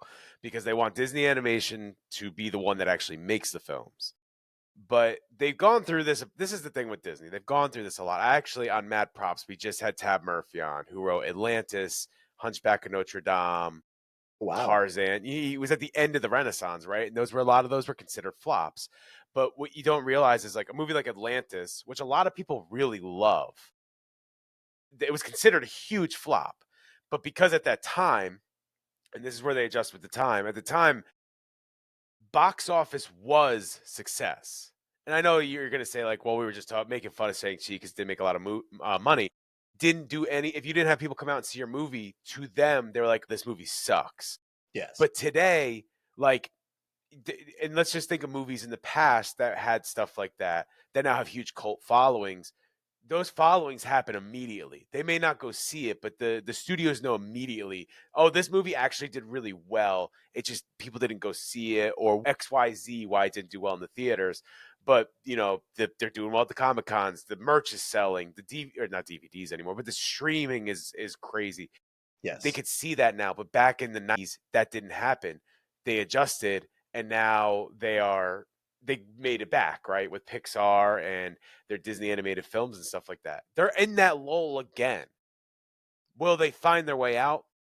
Most likely. They're Disney. They have a lot of resources. They could figure that out. But you could tell they're in that lull again. They're doing the remakes. The Marvel universe is in a real flux because their big bad is an actual bad, and they had to get rid of him. And now they had to go in a different direction, and they kind of jumped the gun with Doctor Doom being Robert Downey Jr. It's not my favorite casting. We've set on sketching up what the plot's going to be. The Doctor Doom, Spider-Man gonna be face to face. He's gonna take the mask off, Mr. Stark, and then he's gonna bop Spider-Man or something like that. That's gonna be how that happens. Because why would they do it any other way?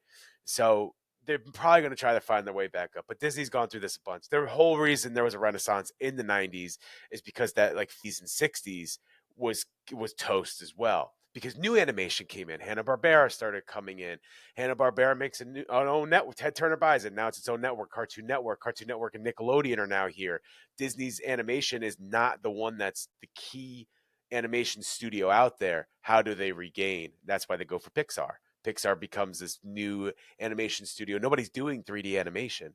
Not only are they not doing it, they're not doing it like Pixar. So long-winded way to say they've had their lows and their highs, and they usually find their way back. I'm not disagreeing with you on that, but I feel like we're in I shouldn't say even a completely different game, but right now Disney is having to compete with not just other studios, which, let's be real, these other studios are not really, well, with the exception of anime. Like, I'm a huge anime head. Like, I feel like there's a lot of shows coming out of Japan that just American shows cannot keep up with, animation wise. But pushing that to side, there's not really a lot of competition to top that at all. They're competing with Twitch. They're competing with YouTube. Like, these are also like video games. Video games are just getting insane to the point where I'd rather go play like the remastered version of Skyrim for 12 hours or Elden Ring for 3 days than go watch the newest Disney movie that's out right now. Yeah, but you'll see. Something will change. Like they're focusing too much on too much. You can already see they've scaled back in so many ways, and they realized that Disney Plus was not a correct move, which you see they're scaling back on that as well. It lost like $3 billion in the first quarter it ever existed, which is insane. But you'll see they're scaling it back. And once they've been testing things out. We just talked about this, I think, recently again, or maybe we had a clip come out, but we did a whole podcast on the Chip and Dale Rescue Rangers movie. I don't know if you've seen it. It's on Disney Plus. It is like really solid. It's a really solid movie. It's half animation, half real life. Okay. But the fact that movie exists is showing that they're trying to play around with different things to try to try to figure out what's the next lane that's going to be successful. Maybe it is this combination of stuff. Maybe it is this, but you'll see these little things come out to see how successful they are in between. But in between that, they have to make money. They're Disney. They're way too big. So that's why you see the Little Mermaid remake and the Lion King remake and all these remakes, because they know people are going to flock to the theaters to see them, even though everyone apparently hates them. How does everyone hate them and they make $1 billion? Yeah, I don't like them. I've only seen the Lion King. I saw the Jungle Book, which was good. The live action Jungle Book was really good. And then I saw the Lion King, and I have a theory on why that is as well. If you don't mind me keep going for a second here. Hey, let's go. Okay. Let's hear it. So I saw the Lion King because the Jungle Book was really good. I think the Jungle Book was really good because unlike these other ones they're doing, the Jungle Book isn't like at the same level as the Lion King, the Little Mermaid. Like those ones were like the Renaissance classics. They were also for our age group, right? The Jungle Book was a little bit before that, and I also don't ever think reached that type of peak. So when they brought it back and they kind of just remade it the same way, it was like seeing it for the first time, because for a lot of us it may have been, we may have seen it when we were 1 and never saw it again. Like it Yes. wasn't like The Lion King that we put in our, the VHS broke, with The Lion King. The VHS broke with The Little Mermaid and things like that. And Aladdin. I would say the same thing with Aladdin's Aladdin. the same thing. So then they saw how successful The Jungle Book was, and like, well, we should do that with the successful movies. So I saw The Lion King because I wanted to see how it would be. It was like the first big one to come out with the live action remakes. So I watched that. It was a dud, absolute dud. It's crazy. Like, I love Donald Glover. I love a lot of Seth Rogen, all these people, absolute dud, right? I have not seen any of the other ones because that one was so bad. But those movies are so classic. Also, like, I'll pass over that. Those movies are so classic that you just can't remake those and think it's going to be good. And that's what my thought is. Yet they make $1 billion every time. Everyone I talk to hates them. We talk about it all the time in Sketching Up. We both hate those movies. You just said you hate those movies. Your viewers say they hate those movies in the chat. Yet they make $1 billion. I don't understand who's going to see that movie. Every single time it comes out, I don't understand. Yeah, I think just to talk about just the studios in general, I think they're not pumping out, well, they are pumping out all this stuff, like the remakes and the sequels and everything, because I think they're losing out to these independent films that are coming out. I mean, look, Anora just won Best Picture. I saw Anora during the Montclair Film Festival, and it was an amazing film. They shot that film, I think, it was like one of the cheapest films shot in, I think, the past 2 years. They shot on site, everything, and it was all, just writers getting together, thinking of this great story about, the sex work and the lives in New York City and the people that live in it and the wealth and all of that. And they just threw it into a movie, into a great story.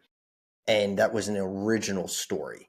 And we haven't had any of that from Disney, from Warner Brothers, because they're just not getting it. That they are throwing money against the wall and seeing what sticks when these movies aren't doing There that. have been some Disney and Pixar originals, but the stories aren't hitting the same as they used to. Yeah, and they're not because sticking. They're trying to do the same formula they've done for 40 years. Yeah, what I'm saying is that these independent films are changing the formula. They're trying something big new. Time.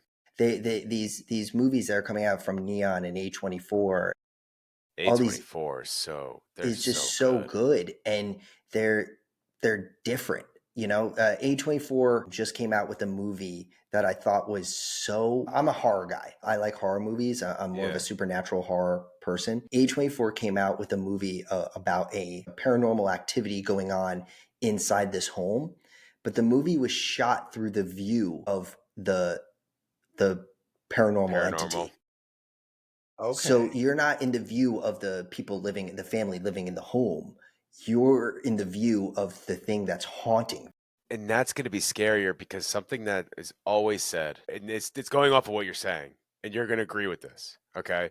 Something that's always said is the scariest thing you can show in a movie is nothing. Yeah. Let your mind imagine what it is, and it'll be 10 times scarier than anything you're going to you can put on the screen. The minute you see it on a screen, that's it. Like, it's not going to be as terrifying anymore, because you can actually see it now. But if you're picturing what it could be, it's always going to make you more terrified.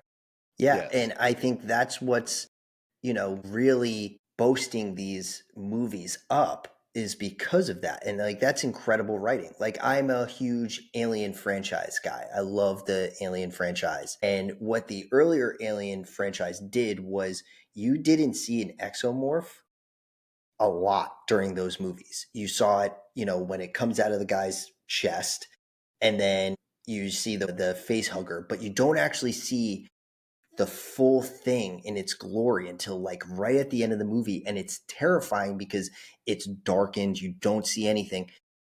In the most recent one I watched, the story was that this place had them there, and it broke down. It was a space. It was a ship, like a colony ship that like just was floating in orbit and was about to just crash into a sun. And they were experimenting on them. But like 20 minutes into the movie, you saw one of them. It was dead, but you just saw it, and it just took that away from me. Like it took me out of the movie completely, because the whole Alien franchise does a really good job of only showing you the face hugger, seeing it come out of your chest, and then it just goes silent. And you don't know where it is throughout the whole movie. And you're like, and it's killing people, but you're not seeing it kill the people. So it's like, you show it to me right there, and then it finally comes around like maybe 10 minutes later, and you're like, I'm not really that scared of this anymore. Like, that's just lazy to me within a formula that has worked for generations now. I just want to highlight two comments that Nana Vagar is one of our active people in the chat. And Let's so go, Nana Vagar. I How you appreciate doing? the first comment that they made right here. I see Disney is just too big to fail, which stifles the need to evolve, which I think that's sort of, I feel like that's almost like summarizing in a lot of ways what we've been saying, just because Yeah. Disney, I really do think that until Disney gets to a point where they're like, hey, we're in trouble. Because, like, let's be real. Like, they could have several duds in a row. They're never going to be there. Yeah, They have a streaming service that's a dud. Yeah, they have a streaming service that's a dud. A bunch of movies that are a dud. Still, they make billions every movie they put out. So I really think they have to get to a point where they're willing to take risks, and they're like the country will take collapse. Risks when you buy every production studio out there. You don't got to take risks. You own it all. Who gives a shit? And then I'm actually curious, Chris and Matt, just your thoughts on this one, because I'm almost inclined to agree with Nana on this one, because with this film, like, this sort of aligns sort of what you were saying about the film that won the Oscar. I didn't even know about this film. The only reason I know about it is because I have several people on my Facebook that are like, what are they doing here showing this sex work getting Oscars? What are they trying to teach the children here? Like, that's all I'm getting. But this is more of the comment. But unless those movies make it to the main, that is Utah in its fullest right there. No one told me what Utah was, and I just got that from that. Yeah, that's Utah.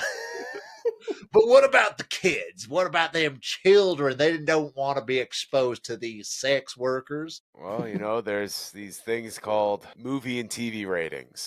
Yeah. Doesn't fit for a kid to be there. You probably shouldn't bring them anyway. I know and I understand what they're bringing out. Like, it wasn't marketed enough to people. Like, yes, if Nora wasn't at the film festival, I don't think I would have known so much about it before it hit theaters, because we got to see it, like, they premiered it at the film festival. So it wasn't seen, I think it was seen at like the Tribeca Film Festival right before, and then it got to us. And yeah, if that wasn't there, like, would I have seen it? Probably, because I'm a movie guy, so I'll go see it. But for the layman person, I don't think they would go and see that movie.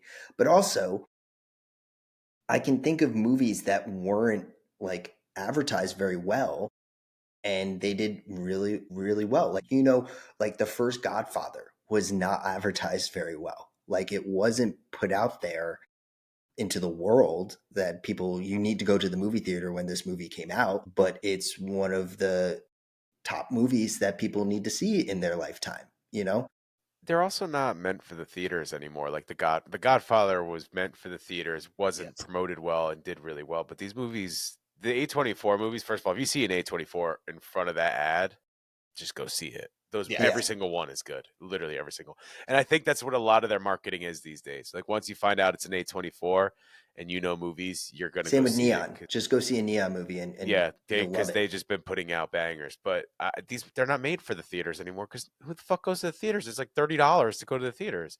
They're made for film festivals, for people that are film buffs like Matt to go see. Then they go from the film festivals to the Oscars, from the Oscars to fucking Hulu, and that's where we all see it. Like, that's what they're all made for these days. It's literally I think streaming really killed the hype of going to see him, just a hype of a movie in general. It's really toned down everything, because I can even say it with the Marvel films, and Chris could say it too. It's like, okay, they market the crap out of it. You pretty much know the whole plot of the Down movie your throat. Yeah, you know the whole movie. right before it I premieres. didn't even go see the new Captain Yeah, America, and I knew exactly. what happened. It's like, okay, like I saw the Eternals, like the marketing for it, and I was like, I'm not going to see this. And I'm a movie person. I love to go sit down in a movie seat and go watch a movie. I didn't go see it. I just waited until it got onto Disney Plus. And it's just like, all right, is that what it's like now? Like, do we just don't have the bandwidth anymore to go, no, I want to go see this movie. Gotta be able to pause. So take a bathroom break. By the way, A24 is a production company. You had a comment on And it as well. Conan did a really funny skit during the Oscars. Of- It was pretty much like a what's the insurance company that does like, oh, if you're acting like your parents because you got insurance. oh, But it's the same Yeah. thing. It's the same concept, and he brings a bunch of adults to the movie theater and says, "Nope, we'll start the movie." They're like, well, "How do I press play?" And they're like, "Oh, I have to go to my kitchen and get popcorn." They're like, "No, it's right here. You can get popcorn and drinks right here." And they're like, "Oh, okay, cool." And they're like, "Oh, can we do that? Where do we go if we want to pause it?" They're like, "You can't. So you should go to the bathroom now." just based off of that, because I feel like we've been glazing A24 up quite a bit, and I want there to be some positivity in this podcast at some point. Shang-Chi was a great movie. Then take Chris out of here. Just you know, kick this him was off. like this was supposed to be our final thoughts on Shang-Chi. Like, yeah, but This kick is Chris final off. thoughts on A24. What is our, like, we don't have time to do top three, but what is our number one favorite A24 film? Oof. Don't ask me what my favorite films are, because I, one, have an awful memory, two, don't watch a lot of films. I know I've seen a bunch of A24 films. I couldn't tell you off the top of my head which ones are A24 films, which ones are Neon films, and which ones aren't either. But Fair. you could, because the two Neon and A24 have very similar styles. I feel like they're very, very close. I would have to say my favorite, because it got me into A24, was The Witch. Ooh, yeah, which was very good, and like that got me into looking up A24 and looking into more of their movies. There was the Lobster that came out like shortly after, with Colin Firth. No. Yeah, and that was like a really weird movie. That was a weird one. Yeah, I saw. Didn't really understand it, but like when I was watching it, it's a very still quiet, entertaining. I was living in Philadelphia, and it's like a very quiet movie. You don't really know what's going on, which I think that's what A24 really does well, is that you really don't know what's going on in their movie. So you have to kind of like imagine what is going on. And when I was watching this movie, like I was just sitting there, and all of a sudden, like I hear gunshots and stuff, and I'm like watching it. I'm like, is this part of the movie? Like, oh my God. No, there were two people that are on my street that got shot during the movie. And oh my God, I remember you telling me that story. Yeah, I paused it, and I kept hearing the gunshots, and I like went up to my window and I looked outside, and yeah, there was some dude sitting on the ground, some dude running, and then another person was pew-pewing. When you hear gunshots, the first thing you should do is not go up to your window.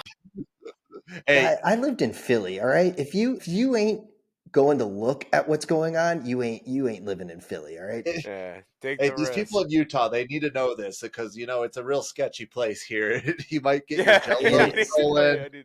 He might get your.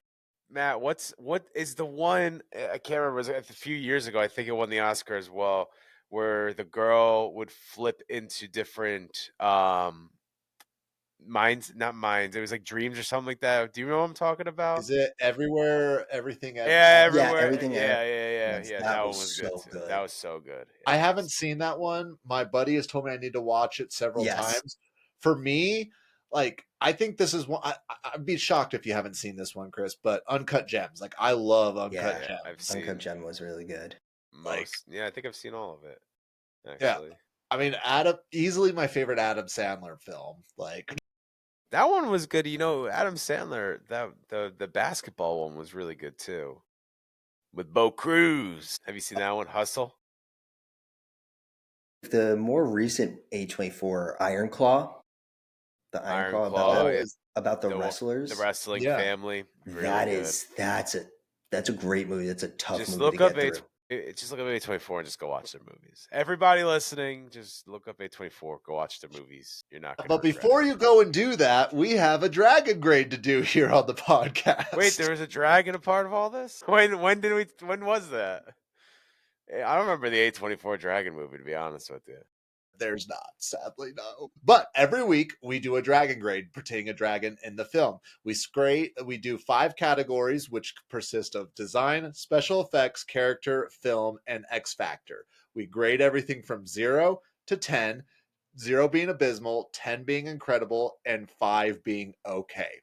Chris, for the design of the Great Protector, what would you give it on a scale of 0 to 10? The Great Protector, that was the purple one from Shrek, right? That's what they're talking about. No, it was the one in Dragon Ball Z. So, yes. So I'm not going to give anything in this movie past a 5. I'm telling you right now, I don't care how good anything was. Nothing gets past a 5. That being said, I will give the dragon itself a 5. Okay. The dragon itself can get a 5. Talk me through it. Well, nothing else is going to get a good grade. Well, what did you like about it? What did you not like about it, like design-wise, when it comes to it? Is there anything that you want to highlight or anything that you want to lowlight for the design of the dragon itself? Or you can just pass it on to Matt. I got to pass it on because I'm about to have a coughing attack. Okay, fair. Matt, scale of 0 to 10. What are we giving the design? I give Shenron. Give it a. The color of the design was like I said, I like the white and the green tint. How about that? So I skipped because I was about to cough. Unless you want me to cough in your face, like he hasn't done that before. I stopped. I started right before you went, so now you can go. The floor is yours. I'll give the design of the Dragon Shenron a 6. All right, talk me through it. The one up me. I like the overall design. I just didn't think it was this grandiose dragon that was described as the Great Protector and as something that, like, you know, they were showing like little drawings of it throughout the movie. It just reminded me of the Thunder Dragon Zord that the Red Ranger had. So I was kind of a little disappointed that it didn't top that, because that's a 9 for me. But I'll give it a 6 because it did look visually nice. Okay. Like, in my eyes, it was like, it looks pretty cool, but it just wasn't this grandiose dragon that I was picturing when you're thinking of, you know, the Great Protector. I was a lot more generous about this dragon than you guys, but I also love bigger dragons. I also am really a sucker for like the Asian style of dragons. Yeah. And I feel like, with the exception of Spirited Away, this is my favorite depiction of an Asian style dragon. I like that it doesn't have wings, and I love how much detail they put into the scales. I know that's going to be more special effects, but I gave it an 8. 8 is great. So that's... Hey, you're more of the dragon expert than we are. We're just here to I did like that it didn't have wings. It kept with like the Asian tones of a dragon that you ever see. They don't normally have wings on them. So I do give you that. And it kind of had that movement of like an electric eel type thing going on, which really was a little bit like, the dragon in Breath of the Wild. That's a good dragon. That's a good dragon. That is a good dragon. Should we turn this into a Breath of the Wild podcast? Hey, I could go off on that movie. There's a TV behind. We're going to start playing over here. I could go. Hey, you want a positive podcast? Bring me on the Breath of the Wild one. Hey, some of the most memorable moments. That movie's fantastic. All right. Well, I do have to highlight Nana Vagar again because they know me so well. Inside Bryce, there are 2 wolves. One loves the chunky, thick boys, and the other loves the lean noodle boys. Because it's quite common. I do often say, I love my big, thick dragons. I like them big. I like them thick. So you must have been going off on the Shrek one. Let me tell you. You understood where Donkey was coming from. Hey. I don't think Donkey was treating her right enough. It was not worshiping that dragon like it needed to be. He should have stayed. He should have never left. That's true. That's true. But Chris, special effects for The Great Protector. What are we giving it? I'll stick. Like I said, nothing's going over a 5. All right, everything's gonna be okay. But nothing against the dragon. Nothing against the dragon. I'll give it stick with a 5 though, because like I said, I thought the actual design of it was not bad. Like you said, I said the coloring, the scales, stuff like that. Again, just like you said, that's gonna go into special effects. So Fair. Matt? Yeah, I would say more lenient on your side, Bryce. I would give it like an 8 because it did look really nice when it was in the sky. And even when you first see it in the water, it was quite a cool like animation of it meeting Shang-Chi and everything. So yeah, I would give it an 8. No, I definitely am leaning more towards what you're saying here, Matt. Like for me, I feel like House of the Dragon, Game of Thrones, that's like the pinnacle of like if you're going to use special effects to create a dragon, those are the ones. Like they look so realistic, they look so good. And there's still like a level of, I don't want to say cartoon, but you can tell that it's fake. While with House of the Dragon, it's always the joke like, oh, who's playing the dragon? Like what's what's going on there? And you can definitely see. So I'm giving it an 8 as well. But I'm surprised this actually didn't come up because especially post Endgame, you can tell that the computer animation in all these Marvel movies have just been going down. Like we've seen, like in the second Doctor Strange, we've seen it in like the Ant-Man and the Wasp. Just like we didn't want to be negative on your podcast, but yes, they. We'd need like 5 more hours. We love She-Hulk. We thought that. Yeah, if you want to talk about real special effects, you get She-Hulk twerking. All right, that's what I have playing over and over in my home. Her jacket was definitely not clipping through her body like it was a 2004 video game. Well, I mean, there's the whole joke of us looking at like the early 2000s with like Pirates of the Caribbean 2 and like all of the films, and those look eons better. They treated the special effects people better. I don't know if you've heard about Marvel recently, but they have done a good job of treating their people. So hey, I don't know if you hear about what's going on. When iOS 12 came out, it all fucked us. All right, guys. So that's what that is. That's true. Remember, a tube TV graphics used to look pretty damn good until it became 16:9. Dude, they fucked up Pong for me, man. Like they messed up Pong. I can't play Pong anymore. Those graphics are fire, bro. These goddamn cell phones are ruining our kids in the movies, god damn it. Not me. I still Lara Croft. Top of the list. I need those Pentagon titties over here. Like I was very shocked when I saw my first porn, then they weren't Pentagon tits. They were triangles. There's not a 90-degree angle there? What is going on here? What do you even do with those? What do you even do with those? I didn't even know what to do. All right. So this one, I'm sure we're going to be pretty all aligned on there. But what do we give the character of the Great Protector? Oh, what character? What character are we talking about? Yeah. What character? The Great Protector. The dragon. What character though? 5 seconds and did nothing. I'll give it a 1. I don't want to be negative. Well, that's number. Fair, Matt. It's getting a 0 for me. Wow, so negative, dude. So negative. It didn't do the Great Protector didn't do anything except for just to have Shang-Chi ride on his back for a little while. Like that was awesome. That was cool. Shang-Chi that did fun things for me. I mean, just like Donkey, let ride on his back for a little bit.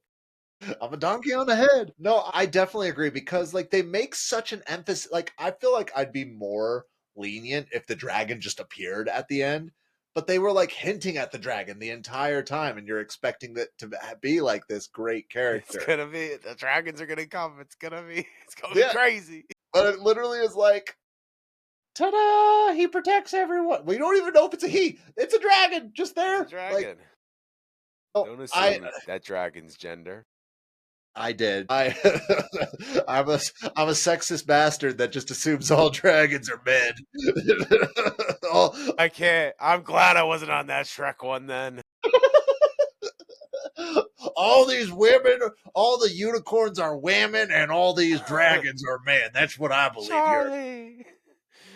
Charlie. Kills people. I gave it a 1. Man. All right, this one I'm really excited for. Chris, what do you give? Wait, can you go with Matt first? I lost my scale. I Matt, was looking at something. what do you give the movie of Shang-Chi, The Legend of the Ten Rings, as a movie on a scale of 0? I didn't need my scale for this. Yeah, well, you already opted out, so it's my turn. Shut up. Go ahead. 10. Next. I'm going to give it as many rings as are in the movie. A nice big You're 10. giving it an 8? No, I'm going to give it a 2. Wait, you said as many rings. You're giving it a 10? No, I only saw really There's 2 10 rings. rings. There's 10 I only saw 2, so go to hell. So I am going to give this movie, I don't want to give it a number. It's just so bad. So I'm going to give it a W. Get this guy off For of here. why did they put this out there? W out of 10. So if we carry the 6 over from the W that Don't forget translates to divide by X. Don't forget to divide by X. divide by X, square root, add 2.5. Y'all remember when X left the alphabet to join math? Wasn't getting no burn, so he's just like, I'm out of here. Well, now X is a Nazi in the middle of our social media algorithm. That's very true. What That's a when stupid X went move, down. by the way, right? Don't even start. From Twitter, from text, makes no sense. I work at social media. This is all life. Alrighty, well, I don't know how to translate a W, so I will put a 0? Yeah. Anything more than that, I would argue. So, All right, well, He's- here's the thing. There are redeeming qualities to this film. I think, again, why are you lying to you? Why are you lying? the animation. Why are you lying to The me? animation. Oh, the animation in this live action film's really good. I would only say that redeeming was the fighting. That's it. Yeah, and the fighting. was really good. So Not I good enough know- to get it out of the letters, though. I know, The back end. Matt, you're saying this movie is very bad. I'm just saying it's bad and saying that it's a 3. A 3. A 3. That's 3. generous. Who is Now- this guy? They need you at all of the screenings. Yeah, like literally, they need you just live streaming the You're premieres. the one telling Drake, yeah, dude, release Family Matters, dude. Yeah, that's a good idea. Keep going back to Kendrick. I don't think you understand. When you watch only dragon movies and television for your podcast, there are some pretty bad movies you have to watch. I know. Here we are. Yeah. I wouldn't even say this is definitely not the worst one we've watched. I'll say I'm that. sure it's not. And it's not going to be. Got to be Shrek 5. We'll be That's- back. We'll be back for the Shrek 5 podcast. That's going to be our 2020 great Christmas panel. 2026. That's going to be like a huge panel because I've had so many people like, I want to talk about Shark. I'm like, well, Oh, we don't have to be on that panel. It's okay. you're going to be on that panel. You already, in the state of Utah, a verbal commitment is just as binding as a written That's commitment. true. So- Dang, that's true. I forgot. all right, so our last section, the X Factor. Now, the X Factor X is Factor. yeah, Like the social media platform. just like the social media Or the platform. letter that left the alpha. This is what Next time. whatever you think sets this dragon apart from other dragons or anything really else in fantasy. So what do you give the X Factor on a scale of 0 to 10? An X. That's a 10, You by did the way. Not do it. I guess that's true, right? In Roman numerals, that would be a 10. That's what I'm saying. It is a 10, just like the movie. I knew it. It finally came out here. He loved it. I said a 10. I said 10 before. Like you said, just the amount of rings in the movie, 10. There's no X factor to this. It's probably never going to show its face again. This is probably the only movie we're ever going to see this dragon in. It's never going to come back. Probably. It didn't do anything in the movie. You could Hey, have been a horse. Ate a lot of those bat-like things. That's true. That's true. I ate bats. And it Okay, almost I'll got give its it a soul. 1. And it almost had its soul taken away, making that creature a god, essentially. That doesn't make it good. That means it almost went out like a bitch. I don't know. It does still give me an X factor. Back All to right. a 0. Oh no, it You're was an giving X it. before. I'll You're give it giving it a 0. Sure. What was the X factor of it? Shang-Chi wrote it. Like, could have been any animal. It had to be a dragon. I'm glad it was a dragon. It makes sense with the culture of the movie. But if it wasn't a dragon, we wouldn't even be here. No, We talk about Chris Shrek would 4. Chris would never talk to me if there wasn't a dragon itself. We've been chatting Shrek 4 right now. It wasn't for a dragon. Alrighty, Matt. What do you say in X Factor to the Great Protector? I would have to give it a 4. That's a good grade. Yeah, Mediocre. I think it was Mediocre. It was a nice looking dragon, but it did nothing for the movie. That's sort of where I'm landing. Like, I love that there's a dragon. I almost wonder, like, there's so many instances where I'm just like, they're trying so hard to be pro-Asian that I'm like, are you being racist at this point with that? This is what I'm saying. Like, it could have been any animal. They were like, yeah, let's do a dragon. Why a dragon? Just why not? Like, Asians love dragons. That's why. Dude, have you ever seen any other American movie about Chinese people? They love dragons, dude. Mushu. No, I definitely feel like it made the movie exciting for when it was there. Like, I was like, oh, there it is. But it's literally like, it is a horse. Like, it is just a glorified horse at that point. So I'm actually matching you there, Matt. I'm giving it a 4 as well, which that means that the movie, well, of the dragon, the Great Protector in the movie, Shang-Chi and the Legend of the Ten Rings, comes to a final score of 3.67, which translates to somewhere between bad and mediocre. Got a better grade than I thought it would. Which, this might come as a shock to some people. It is not our lowest score that we have. I'm sure it's not. I got a couple 8s. Good for the movie. Good for Disney. That's they needed a win. That's a good win for Disney. They've really been struggling. They're always down and out. They needed a win there, man. I'm glad they got one. Well, I want to just take a moment and just thank both of you, Chris and Matt and Chris, for coming on. This has been truly one of an enjoyable. You see what he did there? You see what he did there? Switched it around so we both feel good. Exactly, because you know what? You're both number one in my. That's true. Who's 1A and who's 1B? Right, and that's all for today, folks. Son of a bitch. Go listen to Sketching Up next. I want to give you just a chance to plug whatever you want to plug. I know you have your podcast, and Chris, I feel like you got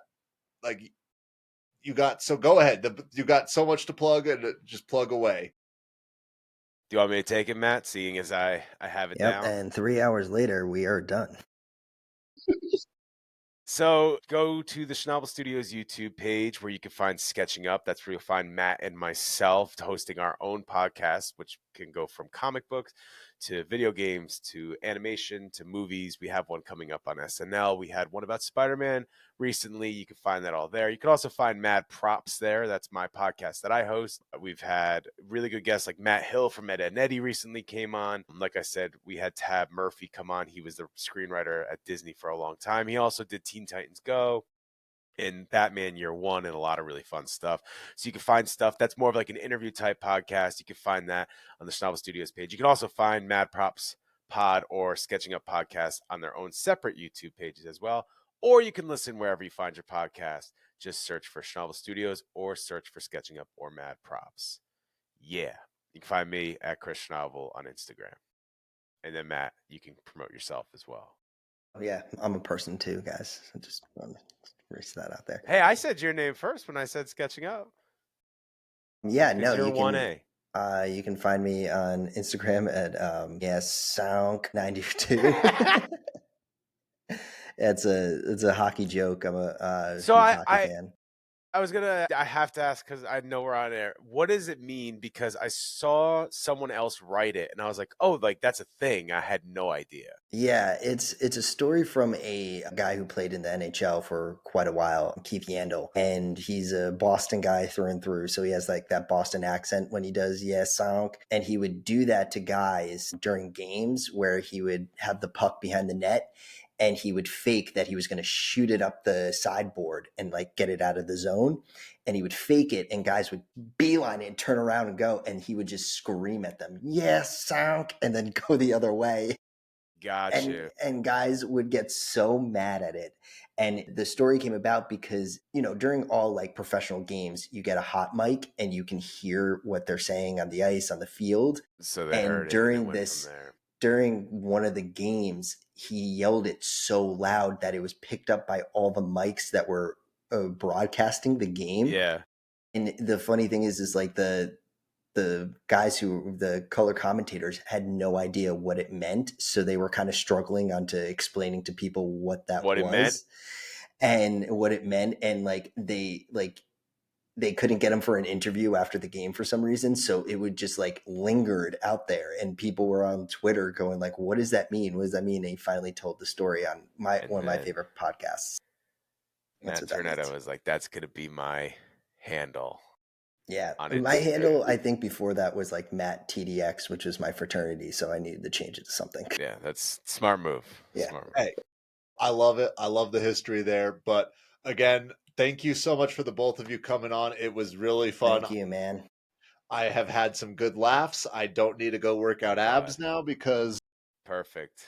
Because they're already glistening. We went over that earlier. Yeah, he already oiled up, baby. Yeah, we already... well, that's what the Patreon is for. I just do the podcast shirtless. That's all. I would pay. I would pay as well. He's using that early 2000s After Effects work. So, like, when you go on to Patreon, the shirt's not there. I thought you were about to say he's using that thing. You remember the early 2000s? You get that thing, they'd say, if you strap this to your stomach and turn on, you'll have rock hard abs in 4 weeks. The one that, like, shocks you? Yep. It's shock therapy. That's what you were about to say. I'm wearing one right now. Yeah, I'm wearing, that's why I can't see. But I will be back next week. I will be discussing Delicious in Dungeon. Those of you that have seen it, it's great. But in the meantime, go give Sketching Up a follow, a like, a subscribe, and everybody have a great night. Bye, Nana.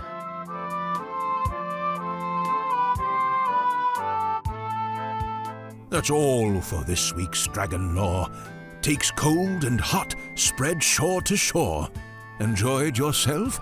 Please join the squad. Follow on social media at BigLizPod. And one quick reminder before you go, to rate, review, and share the show. Thank you for listening. It means a lot. See you next week, same time, same spot.